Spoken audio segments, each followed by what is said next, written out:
We are back. Ladies and germs. We are back. We are back. We are back. Another exciting episode. Vokul Kriid. Episode 18 now. We are gonna have we're gonna have some fun tonight. It's gonna be interesting. Let's see, who was up next? Ash did it last, so Joe, you are up. Really? Yep. What happened last episode? Last episode, as per usual, I don't remember everything. I do remember that we had a problem with Ash's village. It exploded in a fiery pit of lava. We managed to evacuate the town just in time, and now we are either heading down the mountain or we've made it down the mountain, and we are heading off to another town. Okay. Cool. Cool. With that, Fizz sang a really inspirational song for her people. Just would like to make sure everybody remembered that. Yes, she did. An inspirational song for her people. It was hashtag Smash Mouth. Oh my goodness. Then with that, then maybe we should just hop back into it. Where we left off, everybody was at the bottom of the mountain. Everybody was making camp. Right. Watching the remains, easiest word to describe it as, the remains of Gegiar being incinerated from the lava and just burning everything down. It's kind of hard to stop a magma flow. So it is what it is. And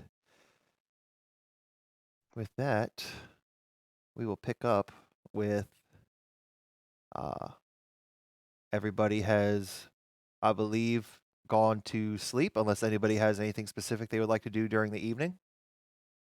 We had expressed with Zafrab that we would take watch. Okay.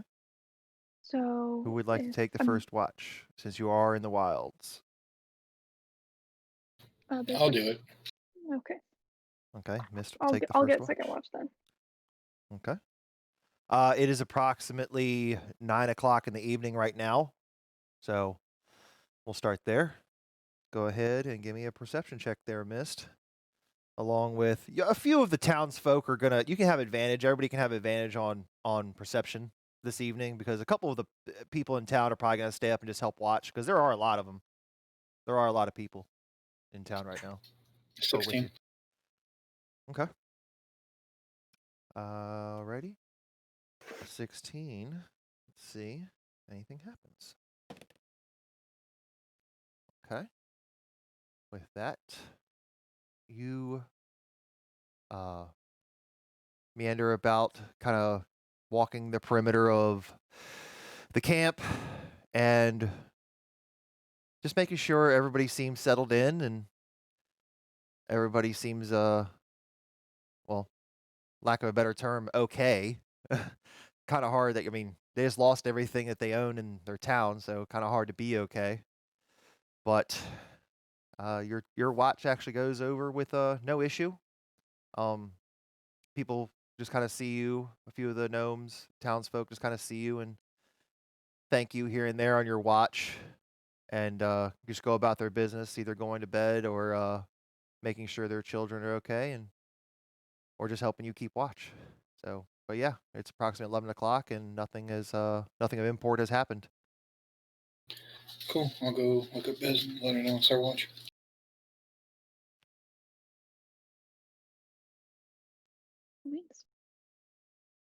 I will get up and I'll probably just be pacing around kind of the whole camp, just being like super vigilant. Sounds good. Go ahead, make me a perception check. With advantage, because like I said, there's a couple other townsfolk. Great. Perception is 12 with advantage. Alrighty. Distracted. You don't notice anything of import happening this evening. You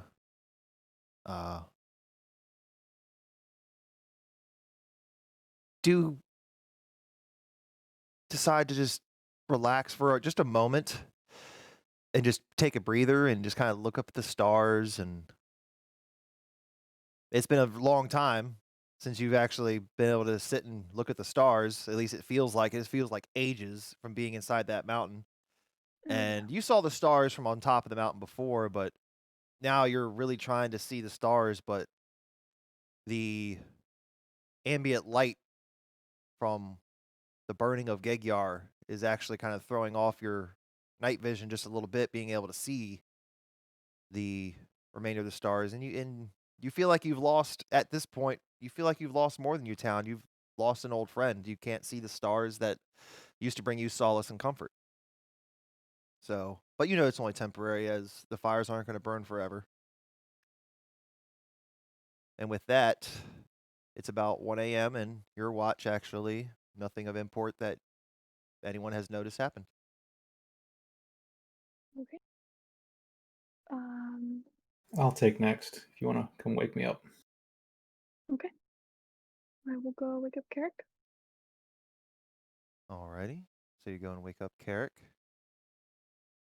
Carrick, you wish to take a shift of watch, you can have advantage as well, as a few of the townsfolk are going to just walk the perimeter as well.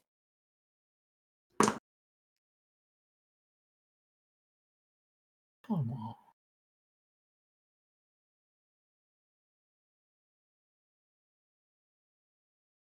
That is a 9.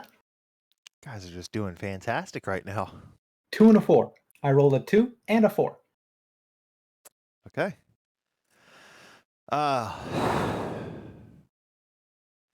You take one too many sips from your flask, as this entire evening has just been nothing but stress. The past 24 hours has been a very stressful time, as you, in the past 24 hours, have almost been burned by lava, been killed by 2 dragonborn,Egyar has been burned to the ground. You've been attacked by a stone giant. And it's been a hell of a 24 hours if you really think about it. You guys haven't gone to sleep yet. And had a full night's rest yet. The past 24 hours has been a little crazy. And you're thinking back on that and you just feel a little bit distracted. And with that, you don't notice anything of import. This one's for you, Zerbo. There you go. And with that, it is approximately 3 a.m. and your watch comes to an end. All right. I guess Erin is last. Unless she doesn't want to take one. I've just been waiting in my tent for someone to come get me. I've been awake for 2 hours. Yeah. Yeah, you guys know by now she only needs 4 hours of meditation. Right. I'm just staring, waiting. I figured Aaron would be like reading something. Yeah, my alchemy book that I gave her. Yeah. She's actually pretty sad that she couldn't stop the magma. She was real sad. She tried real hard. You gave it a good try. You did. You honestly, you as a player and as a character, you gave it a good try. Aaron versus like the force of nature that is the most terrifying kind of. Yeah. Yeah, I mean, that was pretty between He's always- magma coming at you and maybe a tornado coming at you, I mean, I'd take my chances with a tornado over magma coming at me. Yeah. So maybe Anywho. she's not reading. Maybe she's just she's still a little salty, just a little that she couldn't fix it. Can't win every So- single battle, unfortunately. As I go to my sleeping spot, I'll go past Aaron's tent, just shake it a little. You're up. Oh, good. Oh, goody. All right, Aaron. Then you can give me a perception check with advantage as well, as there will be a few townsfolk assisting you as well. That will be a 26. There you go. Thank God. You I'm ready. start to see He's been smiling this whole the time. sky starting to turn a bit more blue as you see the sun starting to come up a bit. By the end of your watch, the sun will be probably just cresting up, maybe not over the mountains, as obviously the sun still, even here, rises in the east, sets in the west kind of deal. So it always sets over the ocean next to Gilcrow, but it has to rise up over the mountains. Hence, Broomshire always gets to see the sun first before the rest of the kingdom, because you guys, it has to go up over the mountaintops first. So, but the sky will be lit, but you guys will just be in the shade essentially for at least a little while. But you actually hear something off in the distance that doesn't sound like it's a part of any of your group. You've been noticing with a 26 perception, you've noticed that there have been 4 sets of foot tracks, essentially, kind of following you around. Well, I mean, kind of following each other. Just y'all are circumnavigating the group, the tents and everything, the patrols, essentially. So you kind of get the gist of that, and you can kind of pick up on the pitter patter of little gnome feet here and there. But you get the sense that something with a heavier footstep is somewhere off in the distance. You can't quite pinpoint it, but it's not coming from the direction of the camp. It's coming off in the distance from your current position, which would say you're probably at the northern part of the area right now. And you can hear maybe your elf ears, the keen senses kicking in. But you do hear this, like a couple like twigs snapping, maybe for some close shrubbery. But you do sense that it's starting to move away from your current position, not approaching. But it was definitely bigger than a gnome, as they probably have a light footstep. Okay. I want to go see what it is. You want to go try and find it? Yes. And I would like to be stealthy. You can make me a stealth check.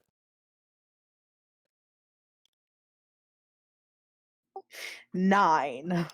Okay, so you start to, as stealthily as you think you can be, start to just slowly just creep and walk your way north. You were approximately 50 feet from the camp. Now you're working your way up. You've probably made it another 50 feet or so up the trail that you guys are near, heading probably towards Bittershire. And or Gilcrow, depending on which fork you decide to take, probably from this little. This doesn't look like a very well traveled path. It's the path that Gaegyar would probably use to either get to Bittershire or Gilcrow. So, but you're heading up that path that's going to lead to one of those 2 towns, and so you're probably about 100-ish feet from the rest of the party, the rest of the camp. And every once in a while, you do hear those footsteps, and they're moving further away from you still. You can't see anything. Even with your dark vision, it's probably out of your range. But with that 26 perception, you can still kind of pick up on it, and it's moving away from you still. What do you wish to do?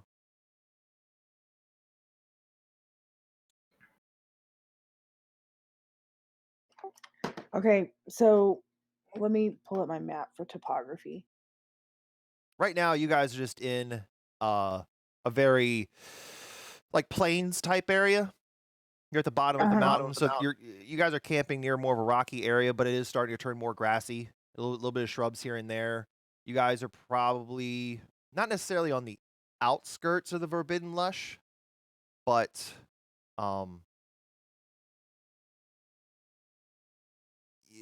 you're just probably just like near near the forest that maybe Bittershire would probably go hunt in, which is probably a few hours or a day's travel outside of Bittershire ish. Okay. I'm not gonna go into the lush without mist, so I'm gonna turn around. Well, and go back. the Lush is south. You're heading north right now. I'm not gonna go anywhere that's wooded without mist.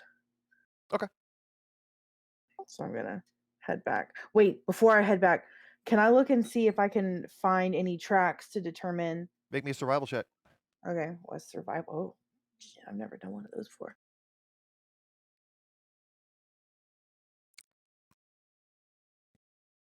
22.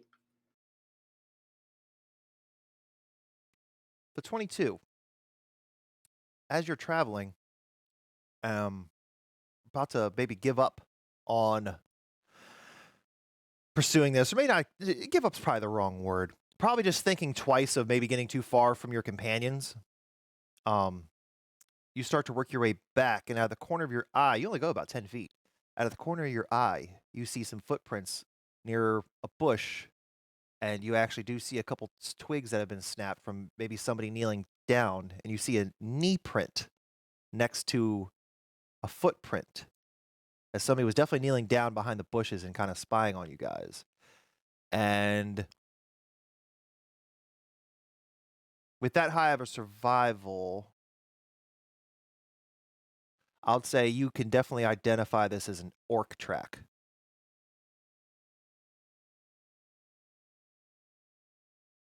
Yeah, I'm gonna go head back to camp. Okay.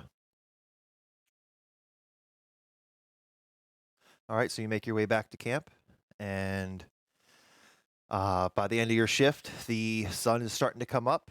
You haven't heard any other sounds coming from that direction, no signs of danger. But with that, 8 hours have passed. The sun is just starting to crest up behind the mountains. You still can't see it, but the sky is blue, and it's giving off enough light that you can definitely see everything around. It's a little shaded, but you can see everything around you now. What do you wish to do? People are actually starting to arise. A couple of the townsfolk, they're scraping together whatever food they had with them to make breakfast for the children.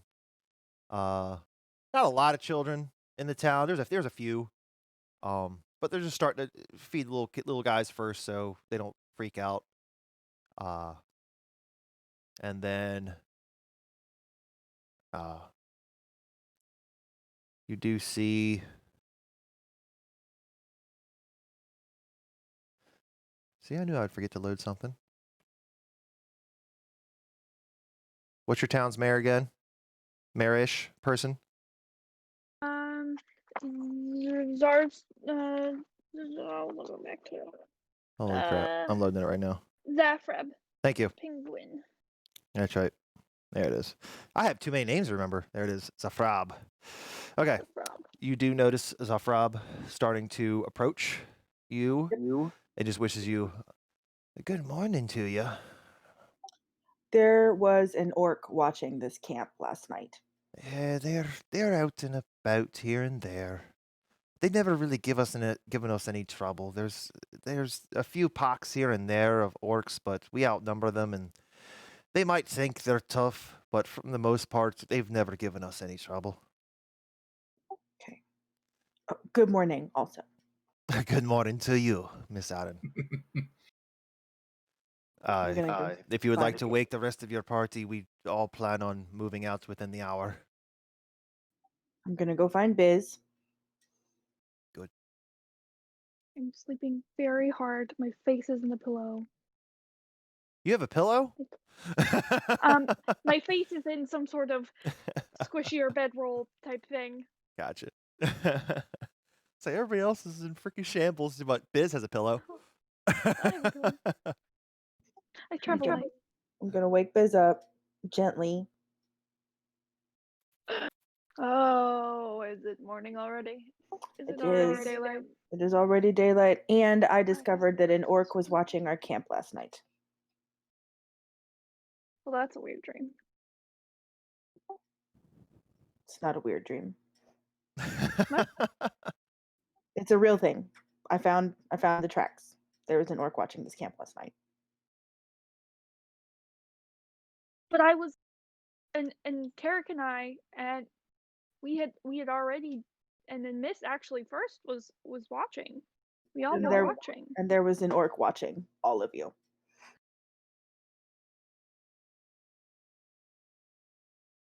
DM, would I know of an orc camp nearby that we would stay away An orc from? camp? No, they're the orcs that you know of, at least that you've heard of, that kind of are in this region, are more nomadic. They kind of just move around. Oh, okay. They don't really have a place that they kind of stay. Up in the mountains, there are a few camps, but those are up in the mountains. These are down. You're down in the valley now. Yeah. Right. Yeah. We don't. Yeah. We only come down for Right. supplies. And they usually We stay. don't I mean, you've heard of orc raiders and stuff. I mean, trying to take what people have on the road, but it's a rare occurrence because they know Okay. that Gilcrow would probably want to deal with that. Yeah. And Gilcrow has a massive army compared to compared to any of the orcs.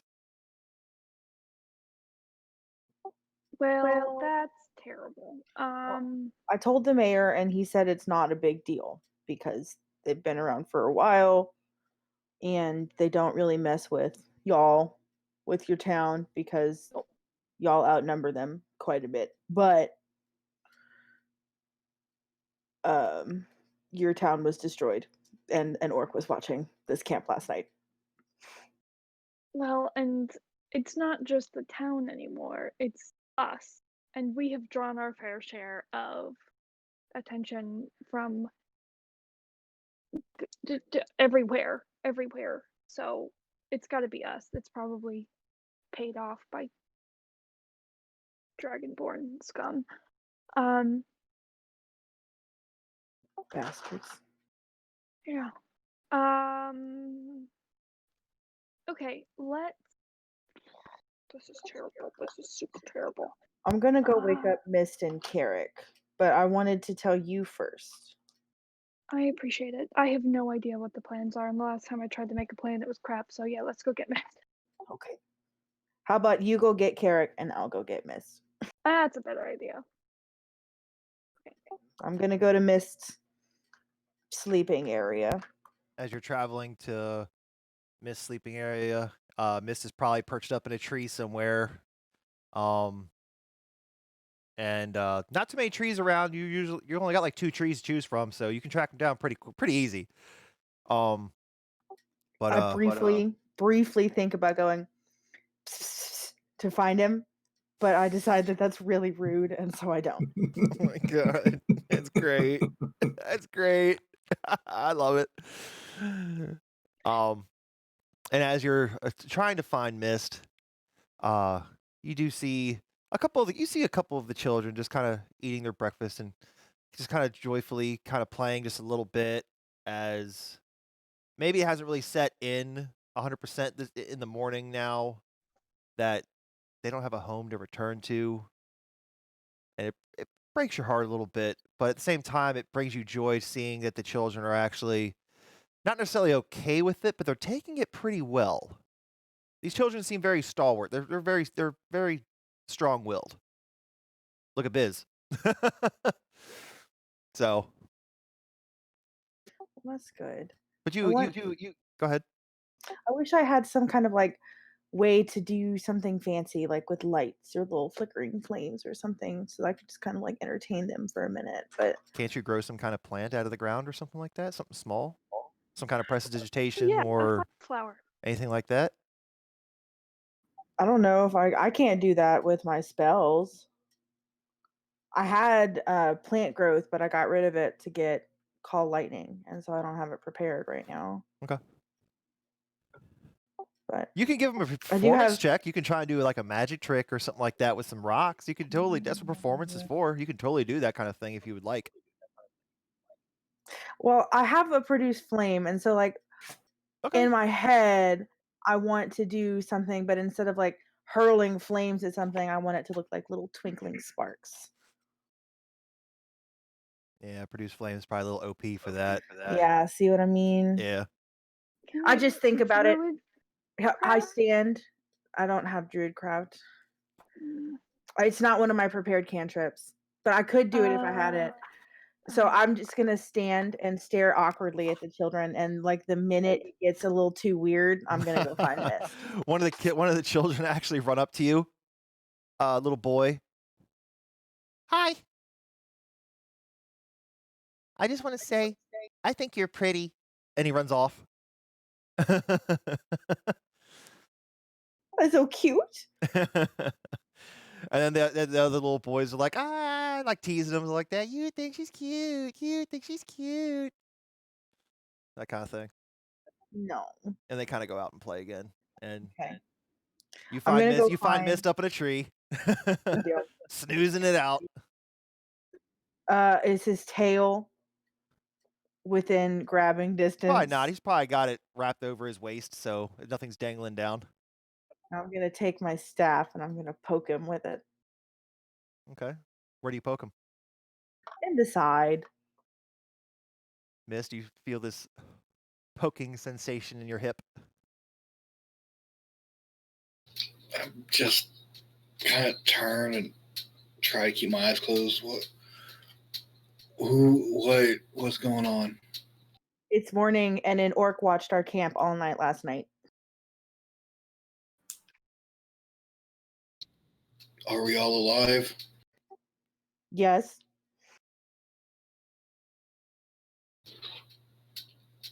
Things watch other things. It's how life goes. Okay, but the whole night, Mist. And now it's morning, and we're alive. What do you want me to do? I just thought you should know. Mist will drop down in like 3-point land, and then stand up and kind of dust himself off. We're alive. No one's attacked us yet. Probably because there's the 4 of us. There's a whole fucking town here. Granted, I mean, they're not going to put up a fucking fight, but, you know, hey, they maybe don't know that. Maybe they think they're rough and tumble gnomes and they can actually do something other than rolling over and playing dead. But, you know. I feel like maybe you just shouldn't say things in front of these gnomes right now. That's why I'm saying them in front of you and not the gnomes. That's fair. Man's got to get it off his chest. Well, anyway. Everybody's up. We're getting ready to move. And I'm not sure why the orc was watching us or what the orc wants to do. Biz thinks it might be because of us, because we might have received some kind of attention from all the things that we were doing. But when we're moving, I just want us to stay on guard so that if something does happen, we're prepared for it.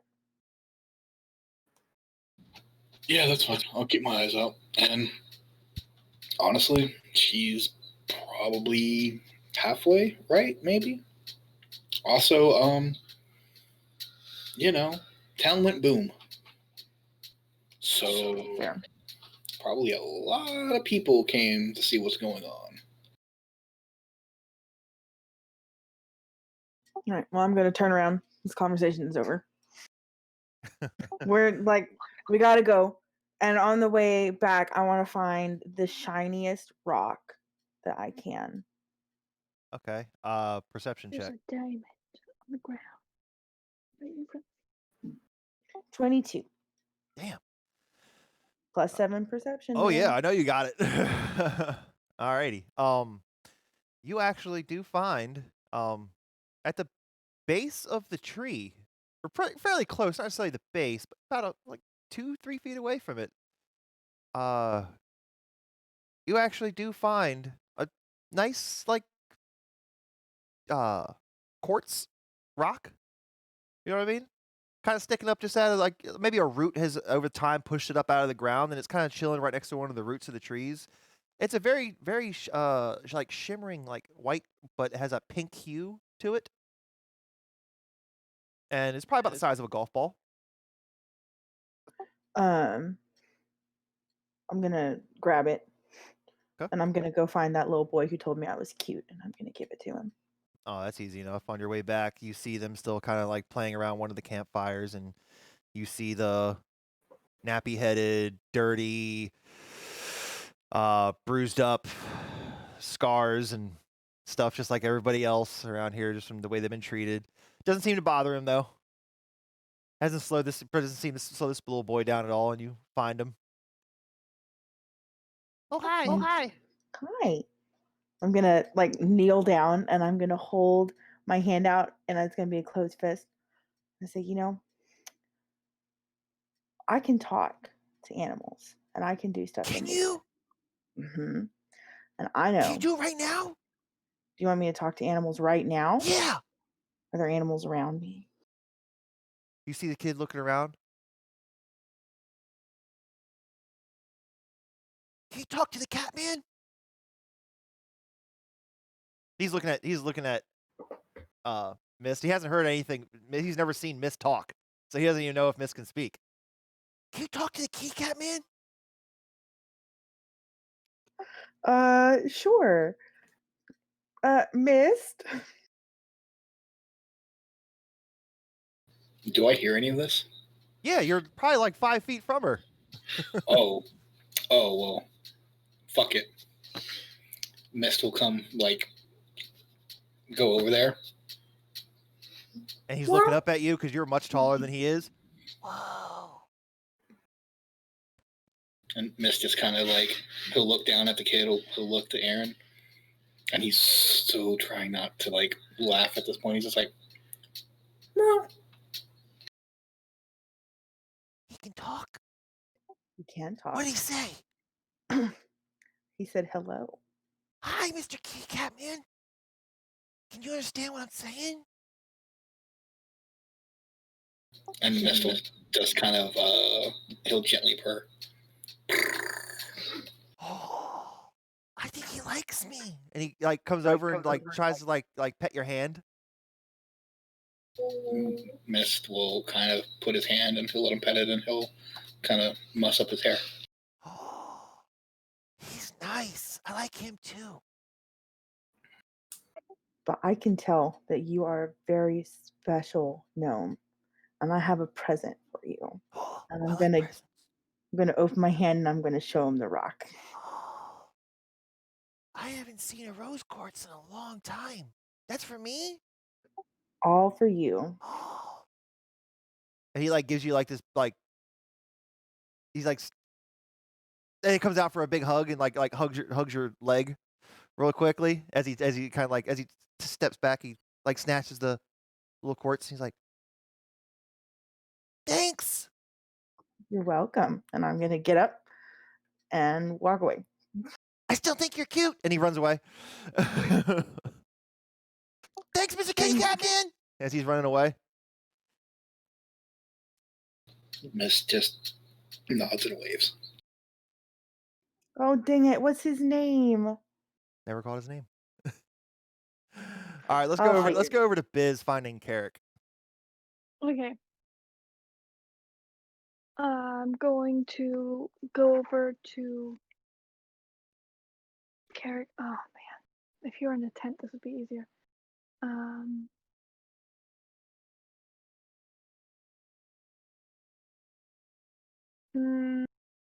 I'm just gonna wake you up.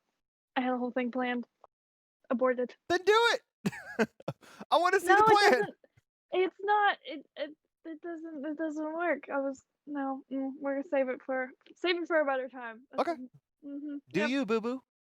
So Biz walk us up and is kind of like evil grinning, and then like,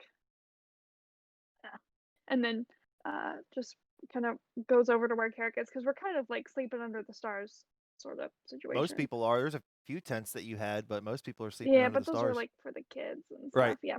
So, I kind of walk over like with heavy footfall, so it's kind of like shuffling and kicking around to announce my arrival, and like ahoy there.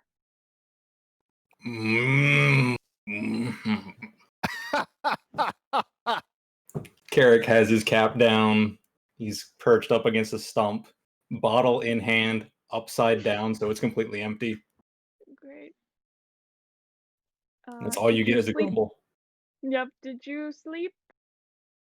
Good. Yeah. Okay. Well, it is morning.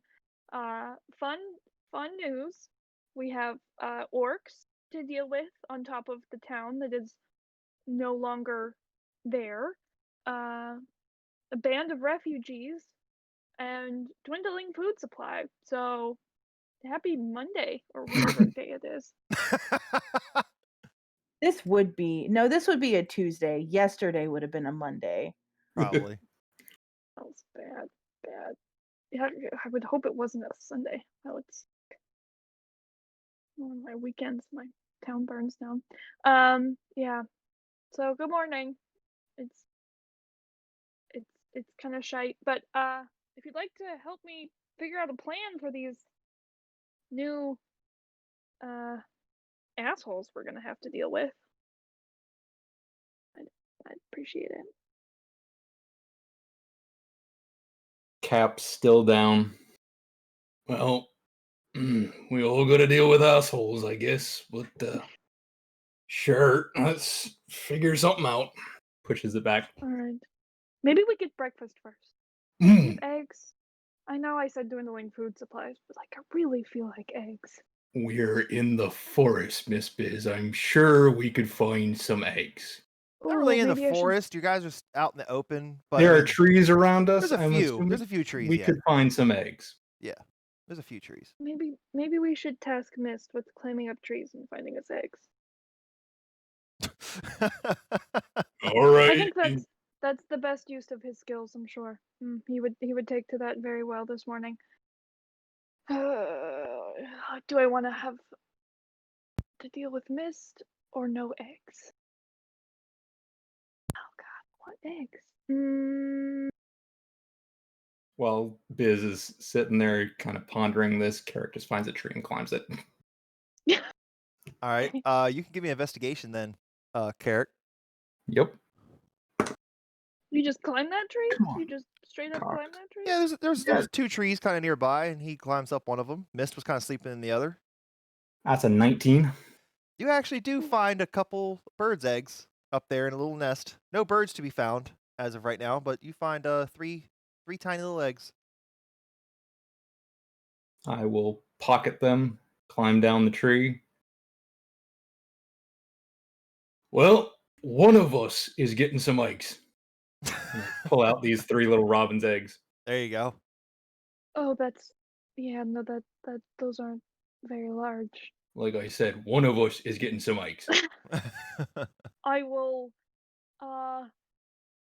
boulder parchment shears you for the eggs. Here. Oh. Thank you. See, Biz is smaller, so it would probably fill her up a little bit more than any of you three. Like it fills up both of my hands, and like you Almost. put 'em in your like 3 fingers. I'm like, oh, okay, this is great. While they're doing all this, can I be looking for food sources for them, for the people? I'll Because I am proficient in herbalism. When I travel in the wild, my skills make it easier for me to identify plants and spot sources of food that others might overlook. Okay, you can give me a roll Very on that then. specific skill set. What am I doing? Investigation? A perception, but it just the DC will be a lot lower. Because you're not investigating one bush, you're kind of just analyzing the horizon and looking around to see if you can see any kind of berries, any roots, vegetable, maybe wild onion growing out of the ground, something like that. Some cornfields. So I'm getting really good rolls right now, and then when we go into battle, I'm gonna get crappy rolls again. That's a 26. Oh wow. Okay. You actually do find a couple roots of ginger kind of growing up out of the ground. You do find some wild onions and what looks like you probably think of potatoes actually kind of been growing up out of the ground just a little bit, not a lot. And you actually do find a few berries. It takes you about 20 minutes to gather all this stuff up, but from you wandering around. Um and I don't know if Mist came with you or not, but yeah, you totally actually found enough food for probably at least your party and maybe an extra like 5 or 6 people. Okay, well, I'm gonna give it to whoever is cooking for everybody. Okay. So you see a couple there's a couple people kind of cooking around the campfires, kind of just pitching in. So you want to like just disperse it amongst them, I guess?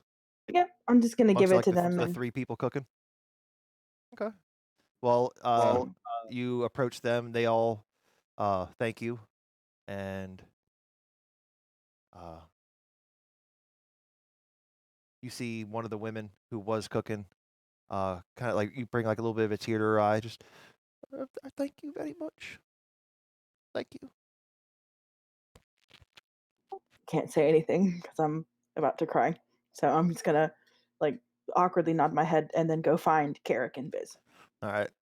So you guys Yeah, all. I'm in the middle of making my own personal fire and cooking my own breakfast for myself There you go. selfishly because I had a shitty day yesterday and I would like to eat my feelings. Fair enough. You find Biz and Carrot kind of sitting around this tiny camp. I can't even tiny little fire, no bigger than like 6 inches in diameter, just enough to kind of put a little stove or a skillet over to fry up 3 little tiny bird's eggs. And I'm probably like over explaining like how you get salt out of the rocks and like if we had more time I would go and like look for things like that and the flora and fauna of the surrounding areas just because I'm just stressed talking oversharing. Garrick's just bored out of his Nodding, mind. listening, not saying a word. But then you remember that Aaron has a component pouch.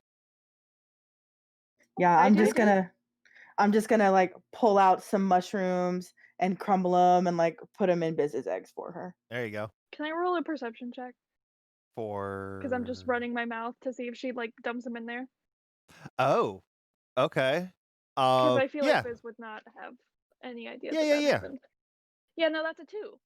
You didn't notice. Correct. You did So not notice her I at had all. no idea. You were talking to Carrick no, and Aaron. I'm just like Aaron wasn't even trying to be scrambling my sneaky. She just eggs. came over there and just kind of crumbled Yeah, up some she's just eggs. I grabbing mean, them. eggs. Crumbled up some mushrooms and maybe a pinch of salt on there for you.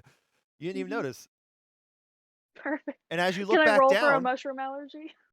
oh God, I was gonna say you kind. No, I was gonna say you kind of look down, and it's just funny that you were just talking to Carrick about this, and you look down, and you're like,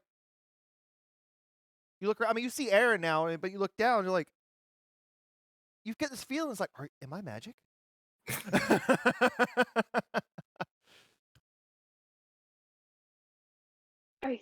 I think we should all just pause for a moment. I know it's been stressful, but I think I've just been blessed by the Jarl of or Garl Glirgold.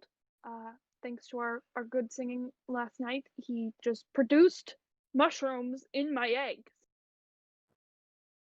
So just I know we all have our own separate things, not super strong on the godly things, but that's a good sign.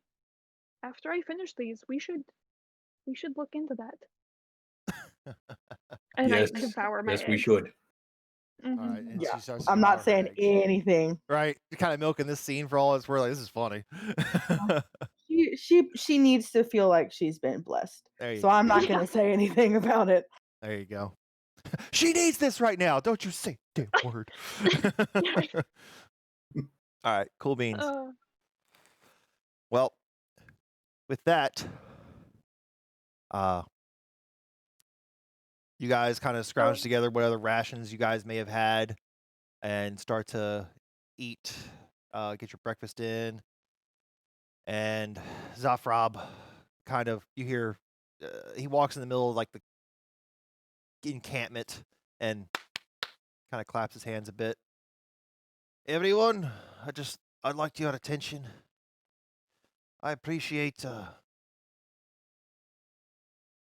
Bizray and her friends taking care of us over the evening and making sure we all escaped with our lives and that nobody was burned and we didn't lose anyone last night due to the magma. So we, on behalf of the entire town, I would like to just thank you all. And everybody just kind of just claps just a little bit and nods, and you just hear just thanks, thank you. And he says, well, maybe one day we can return there, maybe try and see if we can scrounge anything together. But as of right now, that magma's probably too dangerous to approach. So I guess, I mean, the nearest town would be Bittershire, so maybe we should head there. And everybody kind of just starts to nod and agree that Bittershire probably would be the best place to go. Just because they know it's kind of a small town. It's way bigger than what Gaegyar was. I mean, the population there is probably 5-6 times what Gaegyar is. And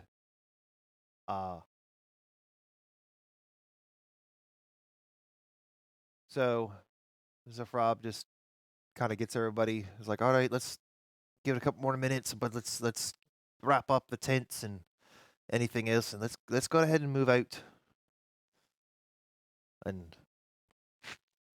a few minutes go by. They kind of pack everything up and smolder out the fires, kick some dirt on it, make sure it's not going to catch anything else on fire. And Zafrab just kind of just starts to lead the way and walking north,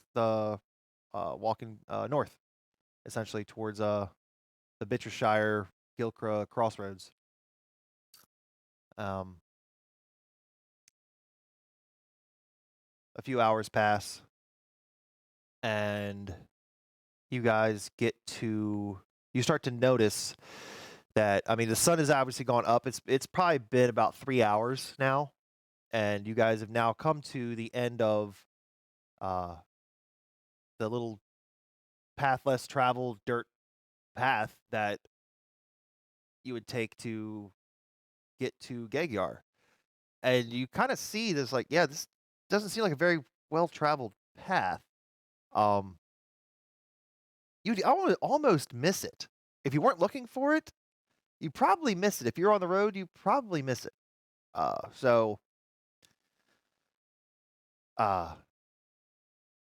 You see Zafrab kind of stop, turn around, and just make sure everybody's there. Nobody really lagged behind, didn't leave anybody behind. And he's just kind of taking a little head count. Well, I guess we'll take the path to the right. Take the path towards the right, and that'll lead us towards Bittershire. Let's go there, and hopefully the town will take us in, and we'll see if we can work out some kind of arrangement, at least for the meantime. And you start to walk, and about an hour goes by, and it's approximately 10-ish, maybe 11. You'd guess it's not really, the sun's not really high noon kind of thing yet. But you guys notice, and so does the rest of the town, everybody kind of sees this.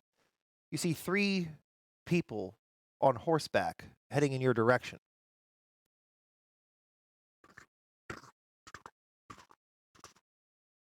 And you see 3 very well dressed gentlemen, and they're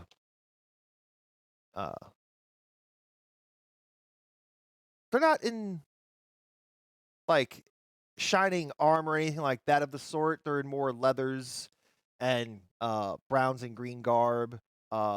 maybe a little bit of red trim in here and there, but they stop and start talking to Zafrab.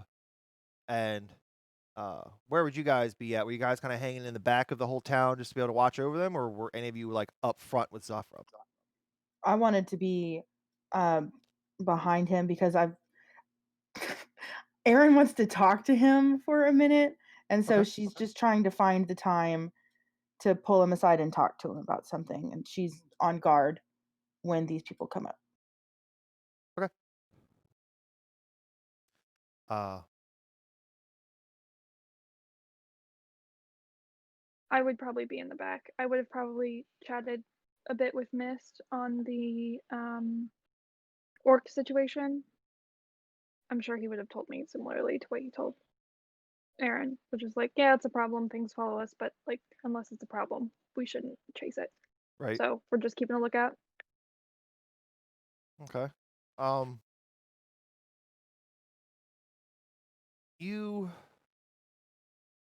Let's see. There we go.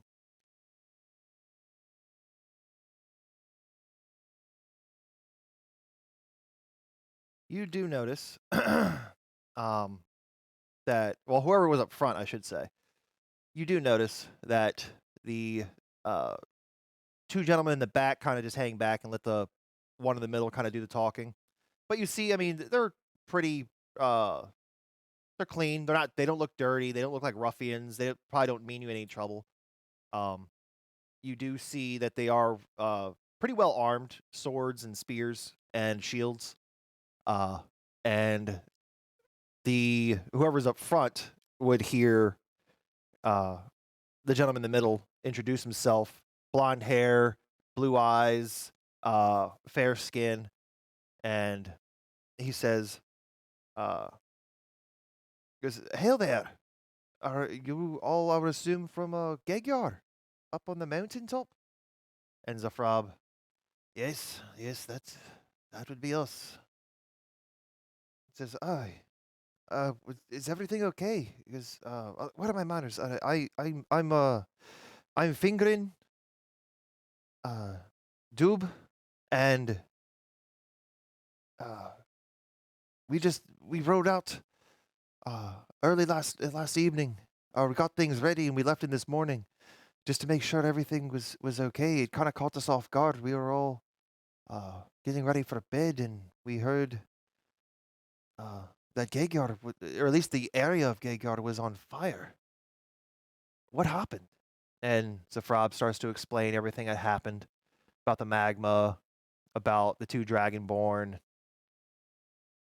Oh my gosh. Well, that's terrible. Please let us escort you the rest of the way to Bittershire, assuming you're heading to Bittershire. And Zafrab explains, yes, we need to find a new place to call home, at least temporarily. And Fingon says,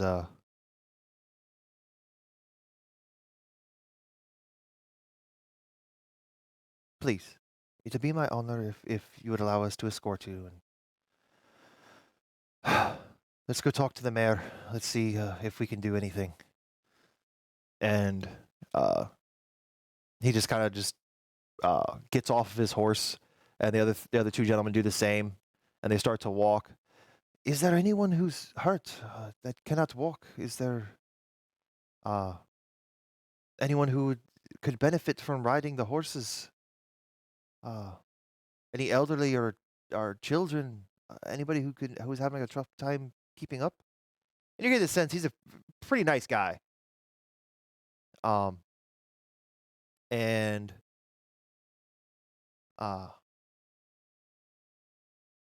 Zafrab kind of points out a couple of the elderly folk, and they help them up onto the horses to kind of let them ride on the horses so they don't have to walk. And they kind of just lead the horses while the rest of the town starts heading towards Bittershire. And Zafrab kind of hangs back a bit and just starts talking to some of the townsfolk, saying, Aaron, you would hear him saying, "It's like I think I think everything's going to be okay. I'm hoping everything will be all right once we get to Bittershire. And let's see what this mayor can offer us." I have amassed, like in coppers and silvers and golds, about 1,000 gold, and I'm gonna try to like stick it in the mayor's pocket. Give me a sleight of hand check. Just let me have this, man. Okay. 13. He didn't notice. He got a 6 on his perception. He didn't notice. Man. Okay, We don't so know this shit. he has 1,000 gold, the equivalent of 1,000 gold, Right. so that when he gets to Bittershire, A few can- minutes pass after he gets done talking with a couple of the townsfolk.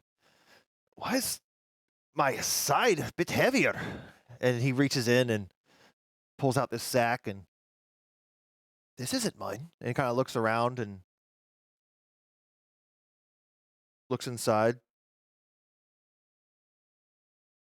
Just like that double take kind of thing, like, this isn't mine. And he looks around and like he's like tying it back up and putting it away, and he kind of looks around and he Do I notices. make eye contact with him? Oh, he notices you. He looks up at you. I'm gonna wink at him. He just shakes his head. I can't accept that. He's whispering you it wink kind of to back? you. It's not for you, it's for the town. We can't accept that. We have a bit of coin. We'll be okay. That's great. That's for you though. You're too kind. You are. Yeah, you are. Look, Aaron hasn't spent crap the entire time that we have been playing. I haven't bought anything. Everybody has given me stuff, so I haven't spent it on anything. And I feel, and Aaron feels, Trying to buy that karma. the best use of her money, the best use of this coin is to help Biz's family and extended family, because she lives in a village and they're all kind of family there anyway. Right. Regroup and start fresh. Oh, and before, like, he's gonna keep arguing with me, so I'm gonna walk away from him. But before I walk away from him, I'm gonna tell him, I don't want you to tell anybody that this happened, especially Biz. I'll keep it under wraps. Good. Now you can rebuild. It's And you can definitely a good continue. start, that's for sure. It's definitely a good start. And you can raise more dwarves like Biz. Biz isn't a dwarf. She is a rock gnome. That is correct. It was a test and you passed. I'm so proud of you. Are you saying we look like You're racist. dwarves? I'm Can sorry. I, I'm like, sorry. I don't can I want to. retcon Yeah, I know what you mean. like raise more people. I'm sorry. I can do like Scottish voices, and I can switch over to Irish a bit. Is like I don't want to like be all high pitched and talking like the typical you'd think a gnome would talk like. I don't want to do it. I don't want to go down that road. There might be a couple that talk like that, but I don't want to do all that.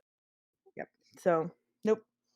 I want you to keep doing what you're doing and be able to raise more people like Biz, because the world needs more of her. And now I am uncomfortable with this situation and I'm leaving. Would you say Aaron is in a panic?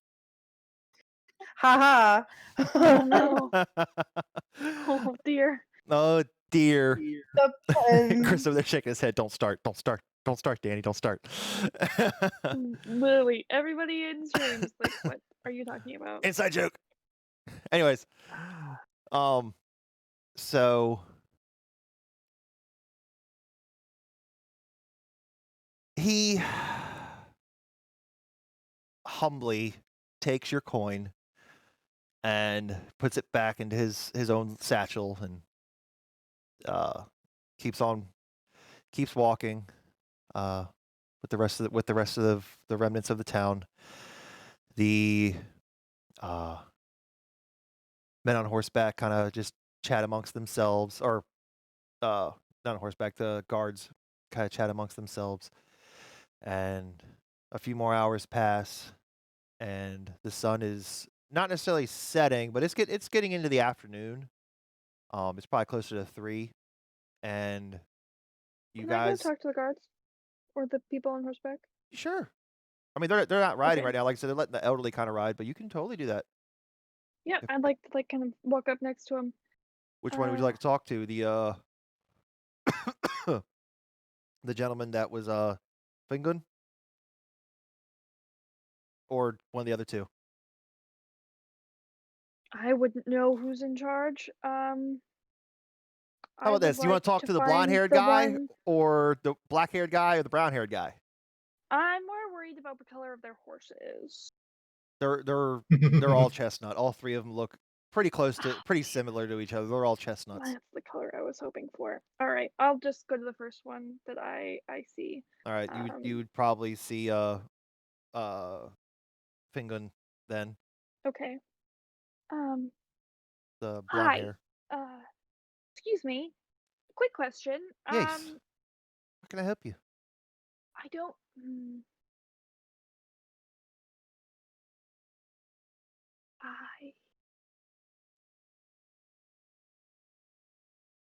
Oh dear. Are you all right? I just realized there's a lot of people. Is there something you We'll need to say to me? we'll talk later. It's not important. It's probably fine. Yep, that's it. Okay, thank you. That was very awkward. It was very awkward. I realized I didn't want to alert the elderly people that there might be a orc after us, so I bailed. An orc? No, I did not say that. Oh, okay. That was inside my head.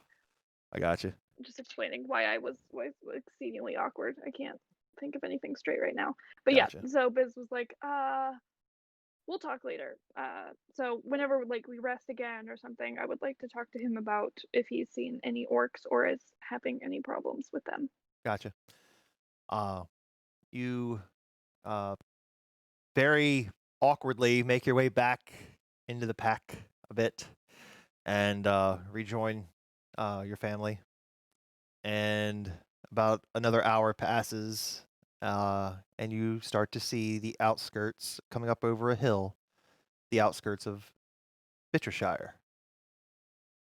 You see a couple of smokestacks kind of going off, the smoke coming from chimneys. The town looks a bit bigger than Broomshire, probably not by much, but it's definitely almost, if you had to guess, about twice the size. Not that that's massive, because Broomshire wasn't that big to begin with, but you do notice another town coming up. You see the wooden homes, a couple people out in the fields kind of tending to it, taking down corn stalks. Everybody seems to be kind of minding their own business, but then they start to see a group of 50-ish gnomes, and that's kind of a flag. It's like, oh, what's this now? And everyone starts to stand up and stopping what they're doing, and a few minutes later, you guys get about even with some of these people working the fields, and you notice that it's a majority human, a few dwarves, a couple gnomes here and there, but for the majority human, maybe an elf or two. And you start to get towards the outskirts of Bittershire. And as you do,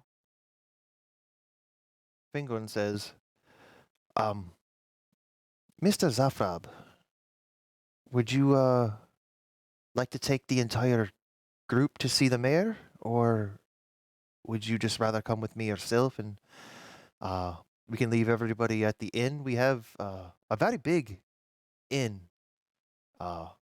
It's just the one across the street probably isn't very good for a child to see. It's a bit of a brothel, so I don't know if the little ones might not want to see that. Not that they're doing anything outside, but there might be questions. So Zafrab says, I think we'll be fine. This inn you speak of, it can handle about 50 of us. I mean, no offense, y'all are a bit small. You could probably squeeze a lot of you into a room. I think we can make accommodations. I think we could work something out. We much appreciate that. Let's get the townsfolk in a warm bed, warm meal, and then you and I can go and talk to this mayor of yours. It sounds good. So they start to make their way in, and as you're starting to notice, there's almost a clone of Broomshire, just a bit. Not dirty isn't the right word. I want to say, like, the roads here are a bit more sophisticated. They have a bit of cobblestone here and there. It's not necessarily all dirt. There are some dirt patches, but there is a majority of cobblestone roads here and there, and you can hear the horses' hooves kind of clapping off of it. And you actually do smell fresh baked bread.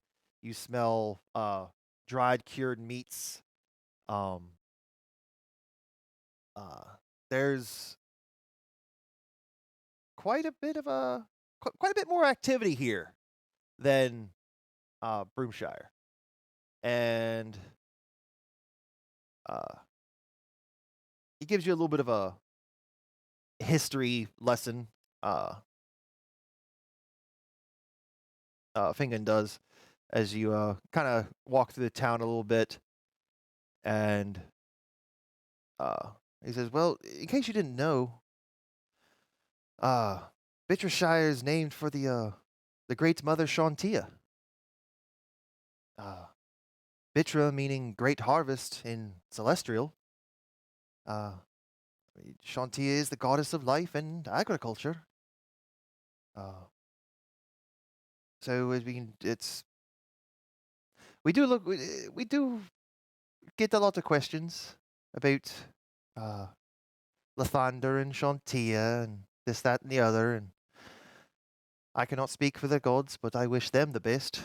But we've always preferred Shantia here, as we definitely are more keen to the harvest here."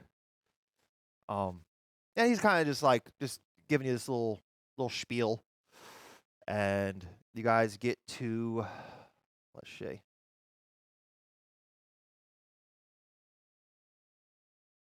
Can I interrupt for a You second? sure can. How identical is this town? As far as the way the buildings look, they're pretty damn spot on. I mean, not that there's a big difference between like how you would build like a log cabin type setup or even a brick Right. building, but a lot of the buildings look the same as far as structure. With the Layout kind of similar? The layout is fairly similar. Not identical. Like, if you were to walk into Broomshire from the route that you guys came in, you would remember that the inn would be, if you're walking into Broomshire, the inn would be on the right. The church would be kind of down the street a little bit to the left. There's towards the entrance of where you're going, there's an inn across the street from an inn, and there's, well, an inn across the street from a brothel, we'll say that. And Chris looks entirely too excited every time I say the word brothel. Oh, because that's where Mister's dipping into. He's as soon, because like he's been in the town before, and he's like, oh yeah, so Mister is going to dip in, and everybody else can walk to wherever they're walking. So, So if somebody were to kind of walk in and just immediately go by memory, Carrick is zoning out, and he feels a familiar setting. you would definitely feel a familiarity here. He immediately, without thinking, walks to the church, walks back to his room. Oh, okay.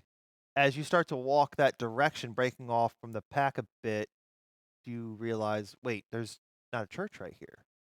Where would it's not here. Oh fuck, I'm not in Broomshire. It just hits you. It's like I'm in Bittershire. That was weird. You're starting to feel a bit awkward now. Like, yeah, this. Let me find the group. Yeah, I wander aimlessly for a good 10 minutes and then head to the inn. Right. And as everybody starts to make their way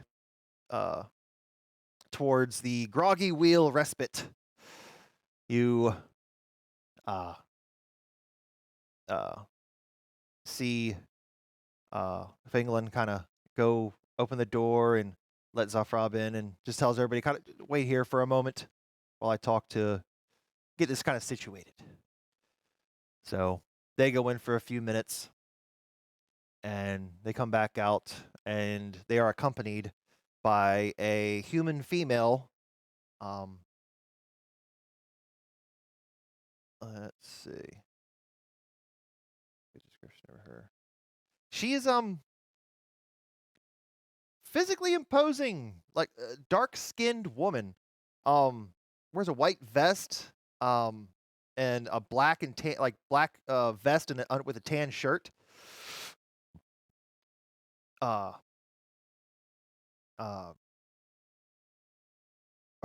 boots appear to have been at one point steel-toed, but are quite worn down. It's a pretty aggressive-looking woman.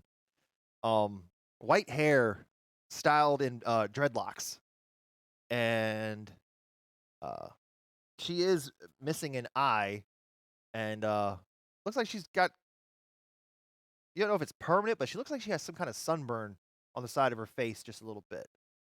But her one remaining eye is a very elegant brown, and you can see, yeah, she looks very intimidating. And as she walks to the door, you can audibly hear some of the gnomes got a gasp, like, oh. You hear the whispers. Like, she's scary looking. It's like, is she an orc? And you hear her speak. Well, it seems that y'all are in need of accommodations. And I would be more than happy to help all of you here. It is terrible as to what happened to you all. I know what it's like to lose a home. So, for the meantime, at least for a few days, we can put you up here until you all get back on your feet. I'll give you a week. We'll see where it goes. We'll see how everything's going. But you guys, free of charge, free meals. We can work out something later in this form of repayment if you wish to go that route. But as of right now, everything's on the house. Wow. Is she like orc? I'm sorry. Looking? Does she look like she's just a physically human large person? She's human. Okay. She's just dark skinned and just really intimidating looking. Like, you didn't expect this almost menacing woman. I mean, she carries a freaking two-handed sword on her back. I mean, she looks like she's been around the block. Insight checker? Sure.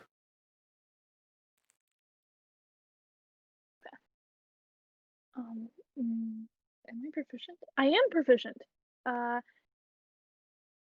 22. Oh damn, I kind of want to whisper to you right now. Okay, thanks. I'm going to. You know what? Discord me. I'm going to. No.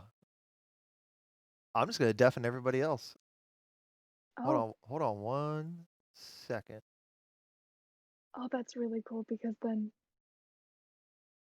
I think Stream can still hear. Well, but if Stream can still hear and everybody else has I'm stream gonna mute playing. that. Stream ain't gonna hear it. Oh, Just to check. Can you still hear me there, Carrot? So I thought. damn. I want everybody to mute me, with the exception of Biz. And I will wave to you when you can unmute me. So I want everybody to mute me, with the exception of Biz.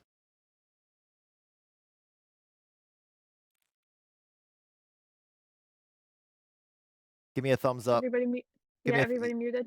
Is everybody muted? Give me Biz, tell them give me Think so. give them a thumbs up when they mute me. Yep. Yep. Okay.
Alrighty. That's the first time I've had to do that.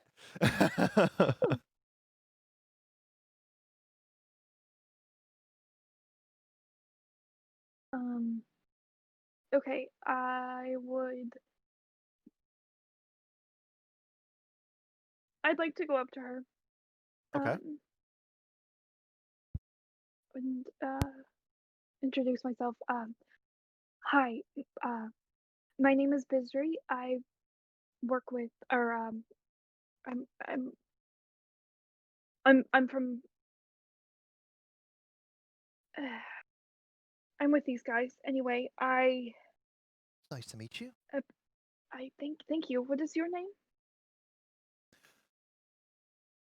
My name is Catherine Elton. Okay. And I want to say firstly, thank you so much for taking us in. I'll be working at a way with the town to help offset some of the costs for you, as I'm sure you don't want to eliminate all of your possibility of earning, renting out rooms and things like that for other travelers. So we would hate to be imposing on your ability to do business. Your town, I'm assuming it's your town leader, Mr. Zafrab over there. Actually, just between the two, she leans in and whispers. He actually gave me a little bit of coin. Not much, but it's a good start. I told him he didn't need to, but he insisted. So it'll at least Okay. cover. It wouldn't cover the rent for the week, but it'll cover all of your meals, all the town's meals. Okay. Well, we'll be talking with the mayor shortly to figure out what kind of funding and relief that they could provide to us. But rest assured, this is we will surely do our best. I think Mr. Coinage will definitely take you all in. It's terrible what happened. It is terrible. Mr. appreciate Mr. that. Coinage is a very nice man. Wonderful. great. And knowing you as my group and I, the other non-gnomes, are kind of an adventuring group, and had our fair share of being in different towns and things. You are probably one of the most knowledgeable people in this town About most things going on. You're loose in a very lips, alcohol. I can usually get some kind of very information here and there. Well,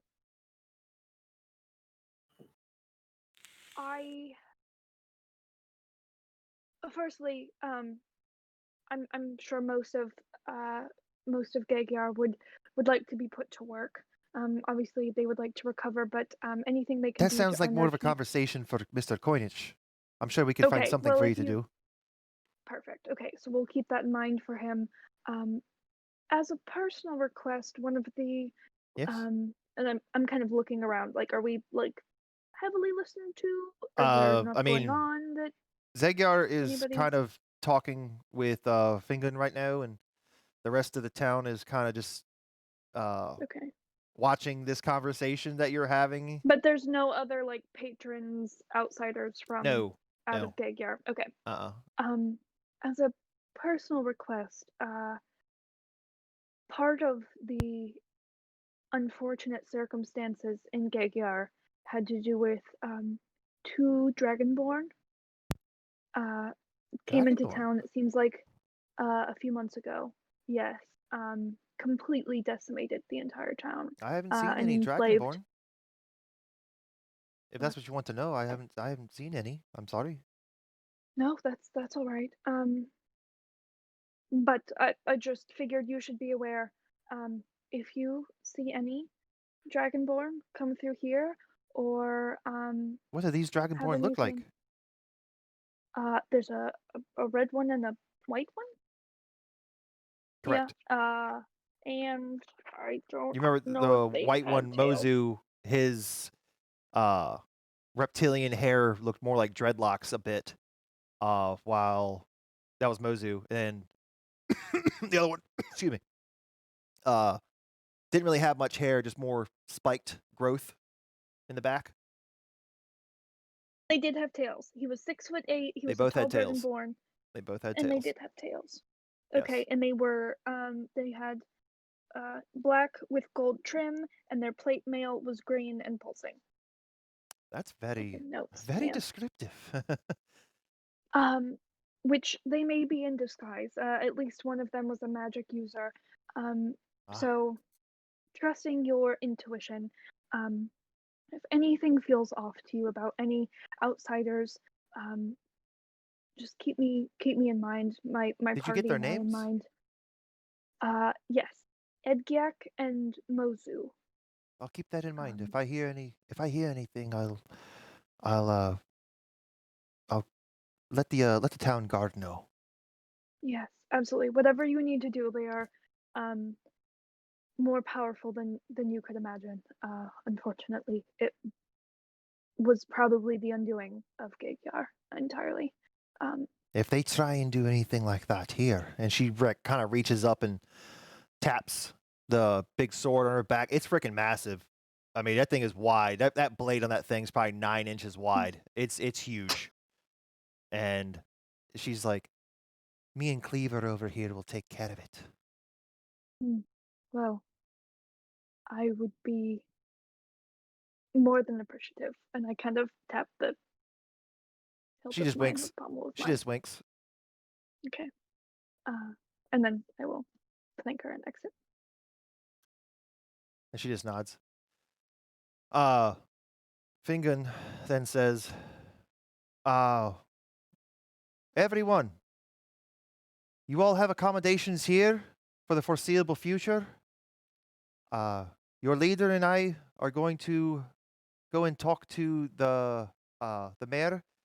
His name is Makai. He's very very nice man.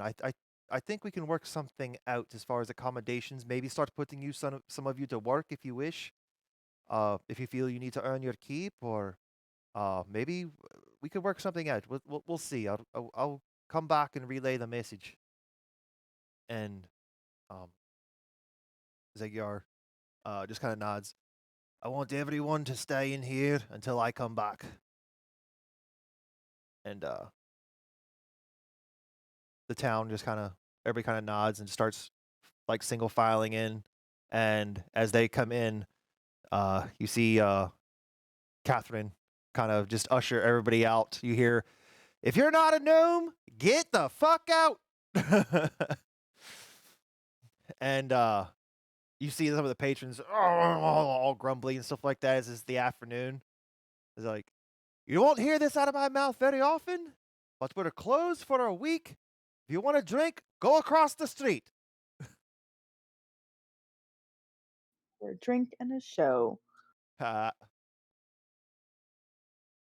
you just hear people kind of grumbling just a little bit. Oh, my wife will fucking kill me if they find out I went to the devil's brothel.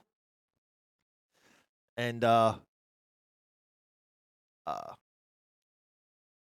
so they very non-hastily, just sluggishly make their way out. The few patrons that were inside at this time. And as that happens, what are you four doing? I know where Biz kind of was. Where's Aaron at? Let's start there. Where's Aaron at? Going to the shrine of Shantia. You want to go try and find a shrine to Shantia? Well, since I spent time here when I was growing up, I think I would know where to go. You would. Okay. Where's Carrick? What's Carrick doing? Carrick has walked up to the bar, pointed to a bottle on the top right, and laid down some coin and says, I want that one. What's Miss doing? In the brothel, trying to see if there's anyone he recognizes to try to drum up some business. All right, we'll come back to you then. Carrick. Let's start there. Carrick, you're not a gnome, but they know, Catherine knows you were with the group, so you were allowed to stay. I kind of figured. You three are allowed to stay because she saw you three. She didn't see Mist, so she saw you three. So you three are allowed in. Well, actually, you two, because Biz is a gnome. So,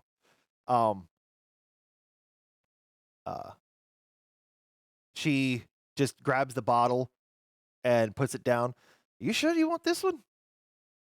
Just take the bottle and find a seat. No words. Oh shit! And she sees Biz off in the room a bit. Hey, your friend over there? Is that your friend over there? Talking to you, Biz? Oh, sorry. I thought you were talking to Carrick. No, he's talking to you. Talking to you about Carrick. He goes, is that your friend over there? Yes. You better watch him. That fucking shit's strong. Ooh. Yeah, I mean, he needs to share. That'll fucking take the paint off the walls. That's fucking strong. Oh. Yeah. Oh dear. Yeah. Great. I need it. Oh, okay. I hope you have a high constitution because, whew, I don't even touch that. And I can drink, and I don't fucking touch that. Well, I'm not sure if we should do this before or after the mayor. What's that? Drink? Oh. Get excessively drunk before. Oh, no. Excuse me, sir, can I please limit down? Fingood and Zegar have already left. They're already heading towards the mayor. Oh, okay, great. I would notice that. Yes, you would have. To go with him. Yeah, I would have definitely done that. Been like, Carrick, save me some. No promises. All right, Carrick goes and finds a chair. Sits down. Dark corner. Yep, sits down. A tower amongst all the rest of the gnomes. Then Aaron, we'll go to Aaron real quick. You do find the shrine to Shantia It is very elegant. It is not necessarily a building. It is outdoors, so that way all of the plant life can actually get some sun here. Let nature take its course, kind of thing. There's just a little, about a 4 foot tall statue of Shantia in the middle of this little flower garden in the middle of it, and it's very peaceful here. It literally looks like something out of a Disney movie. That's the best way to describe it. It really does. There's roses of different colors. There's tulips. There's daisies. All kinds of different. Just a whole plethora of just different types of flowers. And what would you wish to do here? Well, this is the shrine where she learned about Shantia and her druid craft, as it were, from Magdi. So I'm relatively sure that Magdi and Aaron would have planted some of these flowers and would have tended to this shrine. So I want to go find a spot that Magdi and I tended together, and I want to sit next to it. And you actually remember that off in the back right area, if you're walking in towards the back right a bit, as to not really mess with the locale so much of how everything looked. You remember now, you did plant a few flowers off to the right with a very smooth stone that Magdi has carved just a little heart into with the symbol of Shantia next to it. So I'm gonna go sit next to that stone, and I'm gonna put my hand on it, and I'll spend some time praying to Shantia for the continued well-being of the party and for the rock gnomes that have lost their home, and then I'll talk to Magdi for a little bit. Okay, good to know. Mist. Mm-hmm. That was loud. Mist. We're going to come back to you after the break. We're going to take a break, and we're going to come back to that. Oh my gosh. So. Yeah, let him have his time. Yep. We're going to come back to that. So, stream, don't go anywhere. We'll be right back with whatever Mist is planning in a brothel. Oh, dear. This will be interesting. Don't go nowhere. We'll be right back. Let me get this set up.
And we are back from break. Alrighty. We left off. Mist. Yeah, it's me. What's up? What are we doing? What exactly? Okay, so let's do this. About what time did you go into this brothel while all this was going on? As everybody was kind of approaching the while everybody was kind of approaching the inn, and you went towards the Devil's Brothel. How long ago did you walk up to this? I'll rewind time obviously a little bit to see what was going on here. As soon as I walked into town, remembered where it was, and was like, fuck this shit, I'm going in here. Okay, fair enough. Alrighty. Let's see. So, it's been a very long time, but you do remember the Devil's Brothel. And you do remember who owned it. A female human, Rosalind Adley.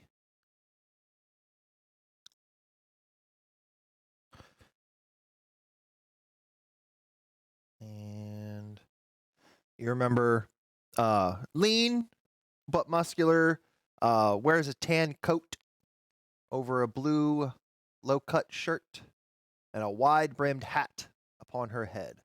She has chestnut hair, and it's slicked back into a classic pompadour. And her eyes are violet. Hence, she has the nickname Miss Violet to her employees.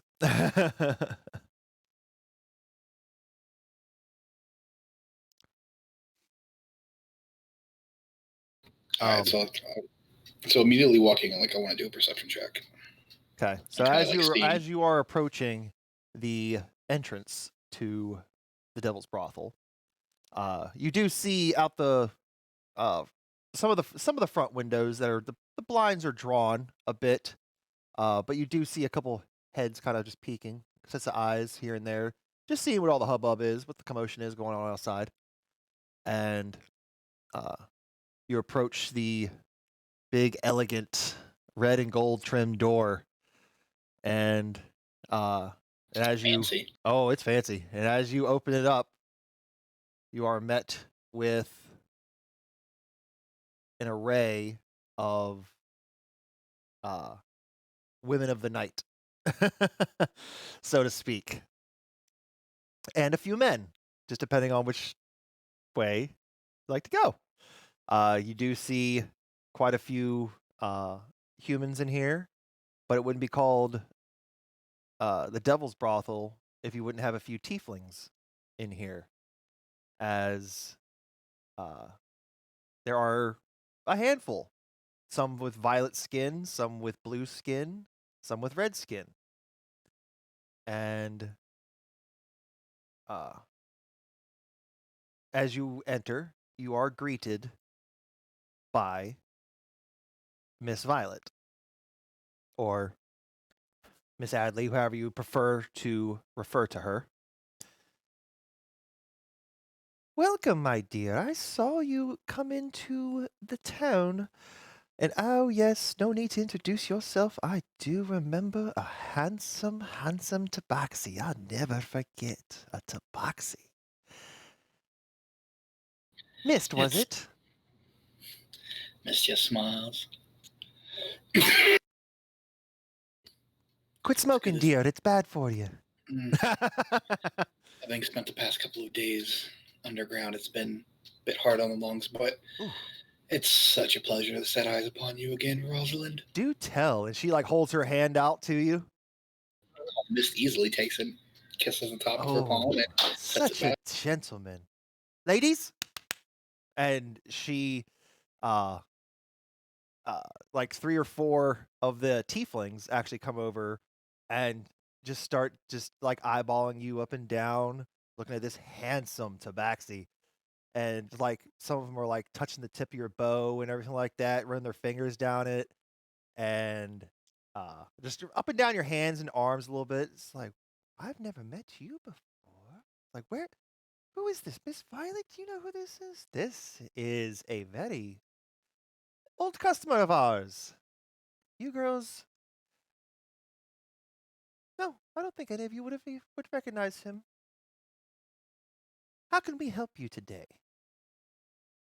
On this very special occasion, apparently, for you to grace us with your presence.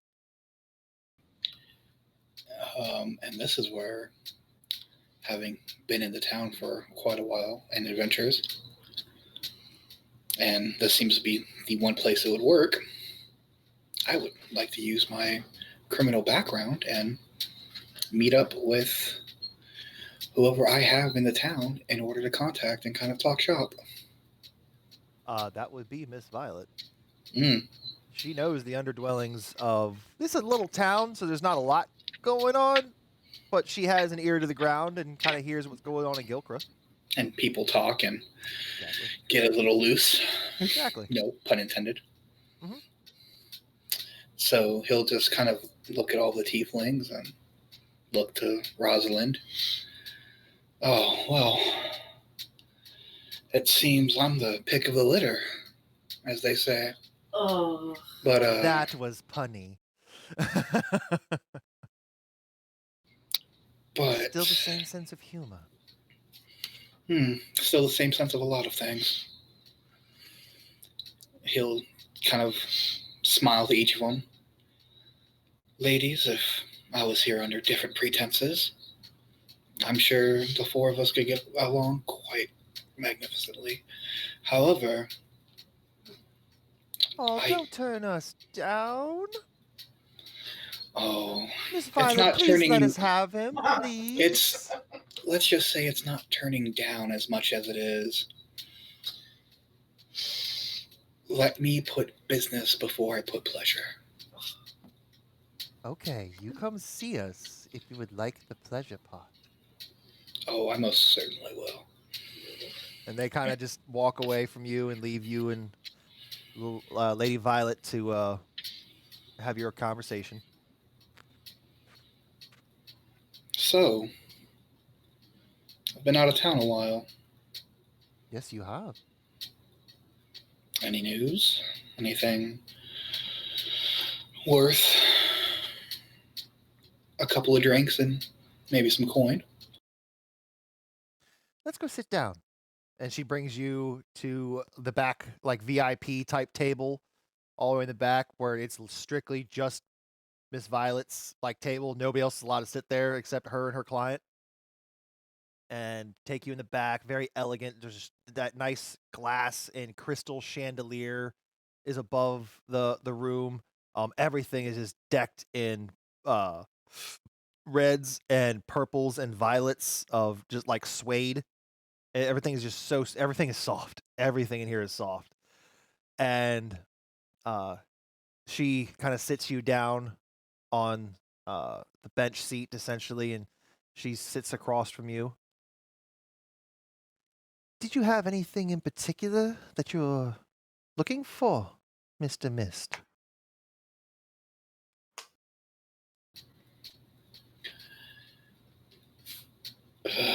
It appears I have too much I'm looking for. I'm sure you heard the fireworks go off last night. Oh, yes. I was awake when it happened. Terrible, terrible what happened to Gedgar. Yes, and now we find ourselves looking for two highly, highly skilled and esteemed Dragonborn. Dragonborn? What do these Dragonborn look like? One was white, one was red, one went by the name of Mozu.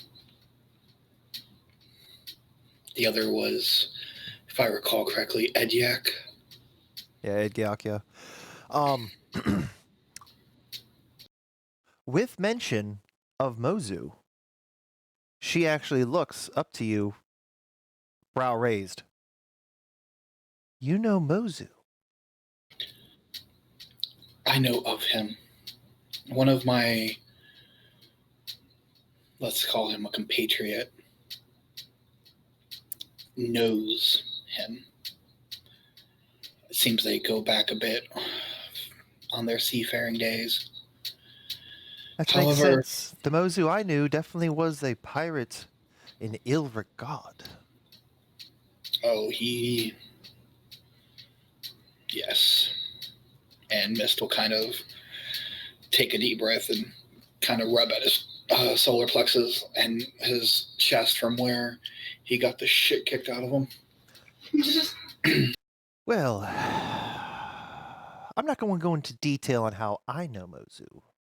I would never dare ask. That's between him and I. But if you had a run-in with Mozu, you're lucky to have your head on your shoulders.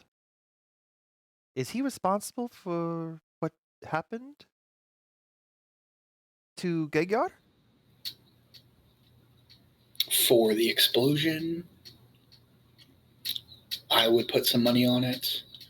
However, it seems him and Edyok were responsible also for strip mining the entire town, having taken it captive, and starting Gegard was to... taken captive. The town was strip mined for something called Mizium. I've never heard of that. I've never heard of Mizium. Neither have I. Apparently, they know what it's for. It's sought after.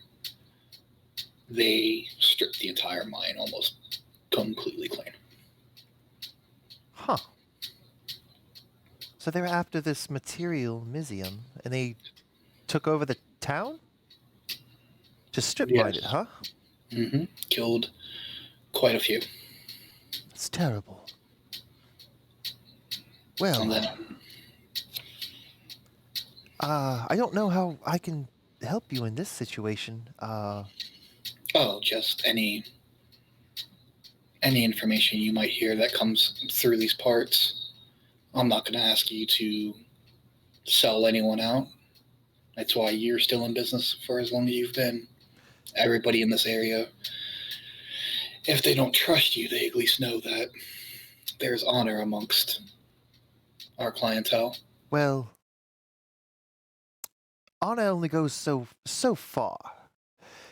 If you're enslaving a town and essentially holding everyone captive and making them your slaves, that's dirty dealings that I definitely don't want to have anything with. But I'll tell you what, Mist. Free of charge, because you are helping those poor people. Take this, and she reaches into an inner pocket that she would have on her dress, and hands it to you, and it just looks like a stone you'd find near the river, like a very very smoothed out, nice little skipping stone. Best way to describe it. And she hands you this little stone. Hold on to that. I can keep in contact with you with that by way of messenger. And she just this little whistle, and this little seagull type, like a hybrid between a seagull and a pigeon, kind of lands on her shoulder, and she kind of just reaches up and pets him. He'll bring you any information I find. You hold onto that stone, he can find you.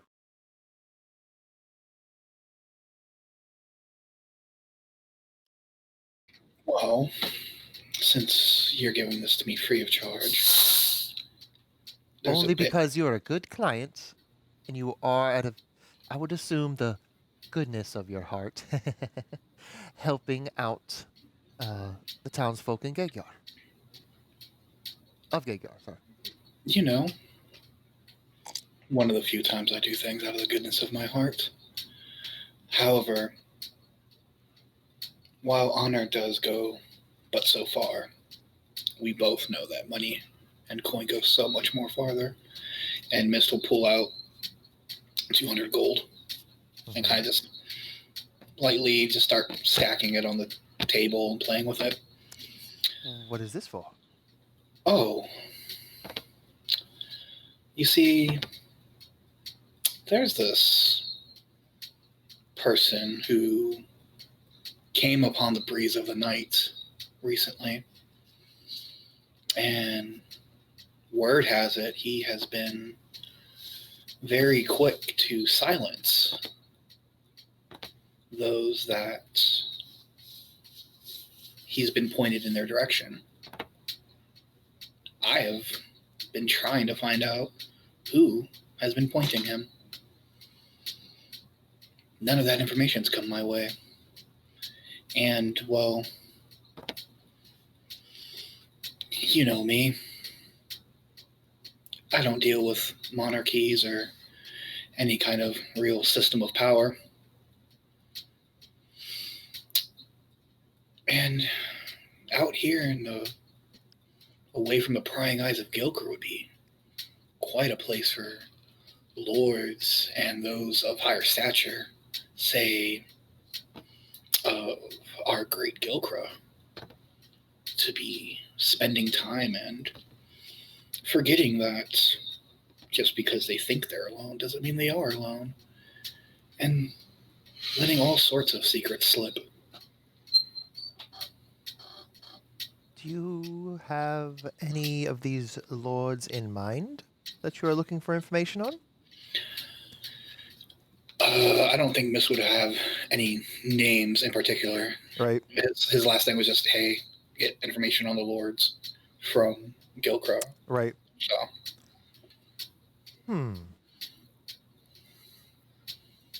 Let's just say a little birdie told me, and she kind of like pets the bird, that I wouldn't necessarily call him a lord, but something was going on with the library's headmaster. He seemed to, and he is a man of high regard. And she kind of like starts to reach over towards your 200 gold. Do you let her take it? Miss very gently pushes it into her hand. Okay. It seems, I don't know if anyone would care, but apparently he does. And she kind of slides the coins into her little purse. But apparently he does.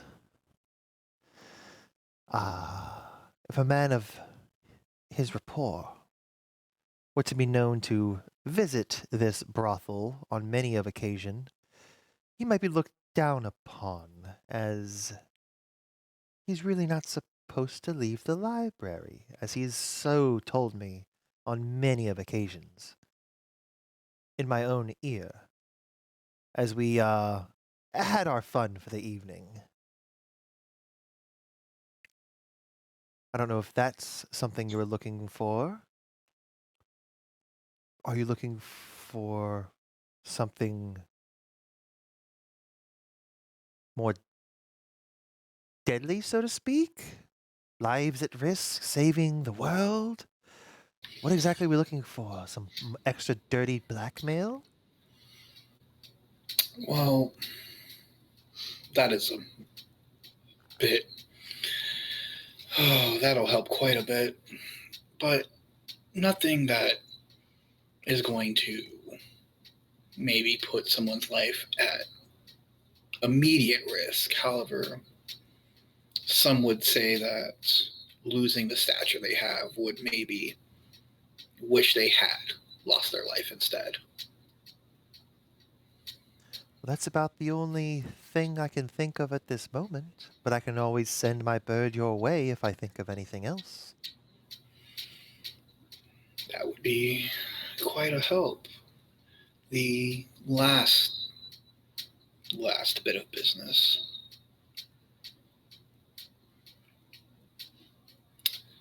The tieflings.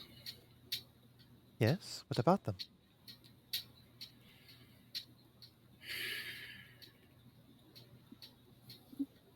Do you mean my girls here, or just tieflings in general? Oh, okay, my girls here. Yes. Your girls here, yes.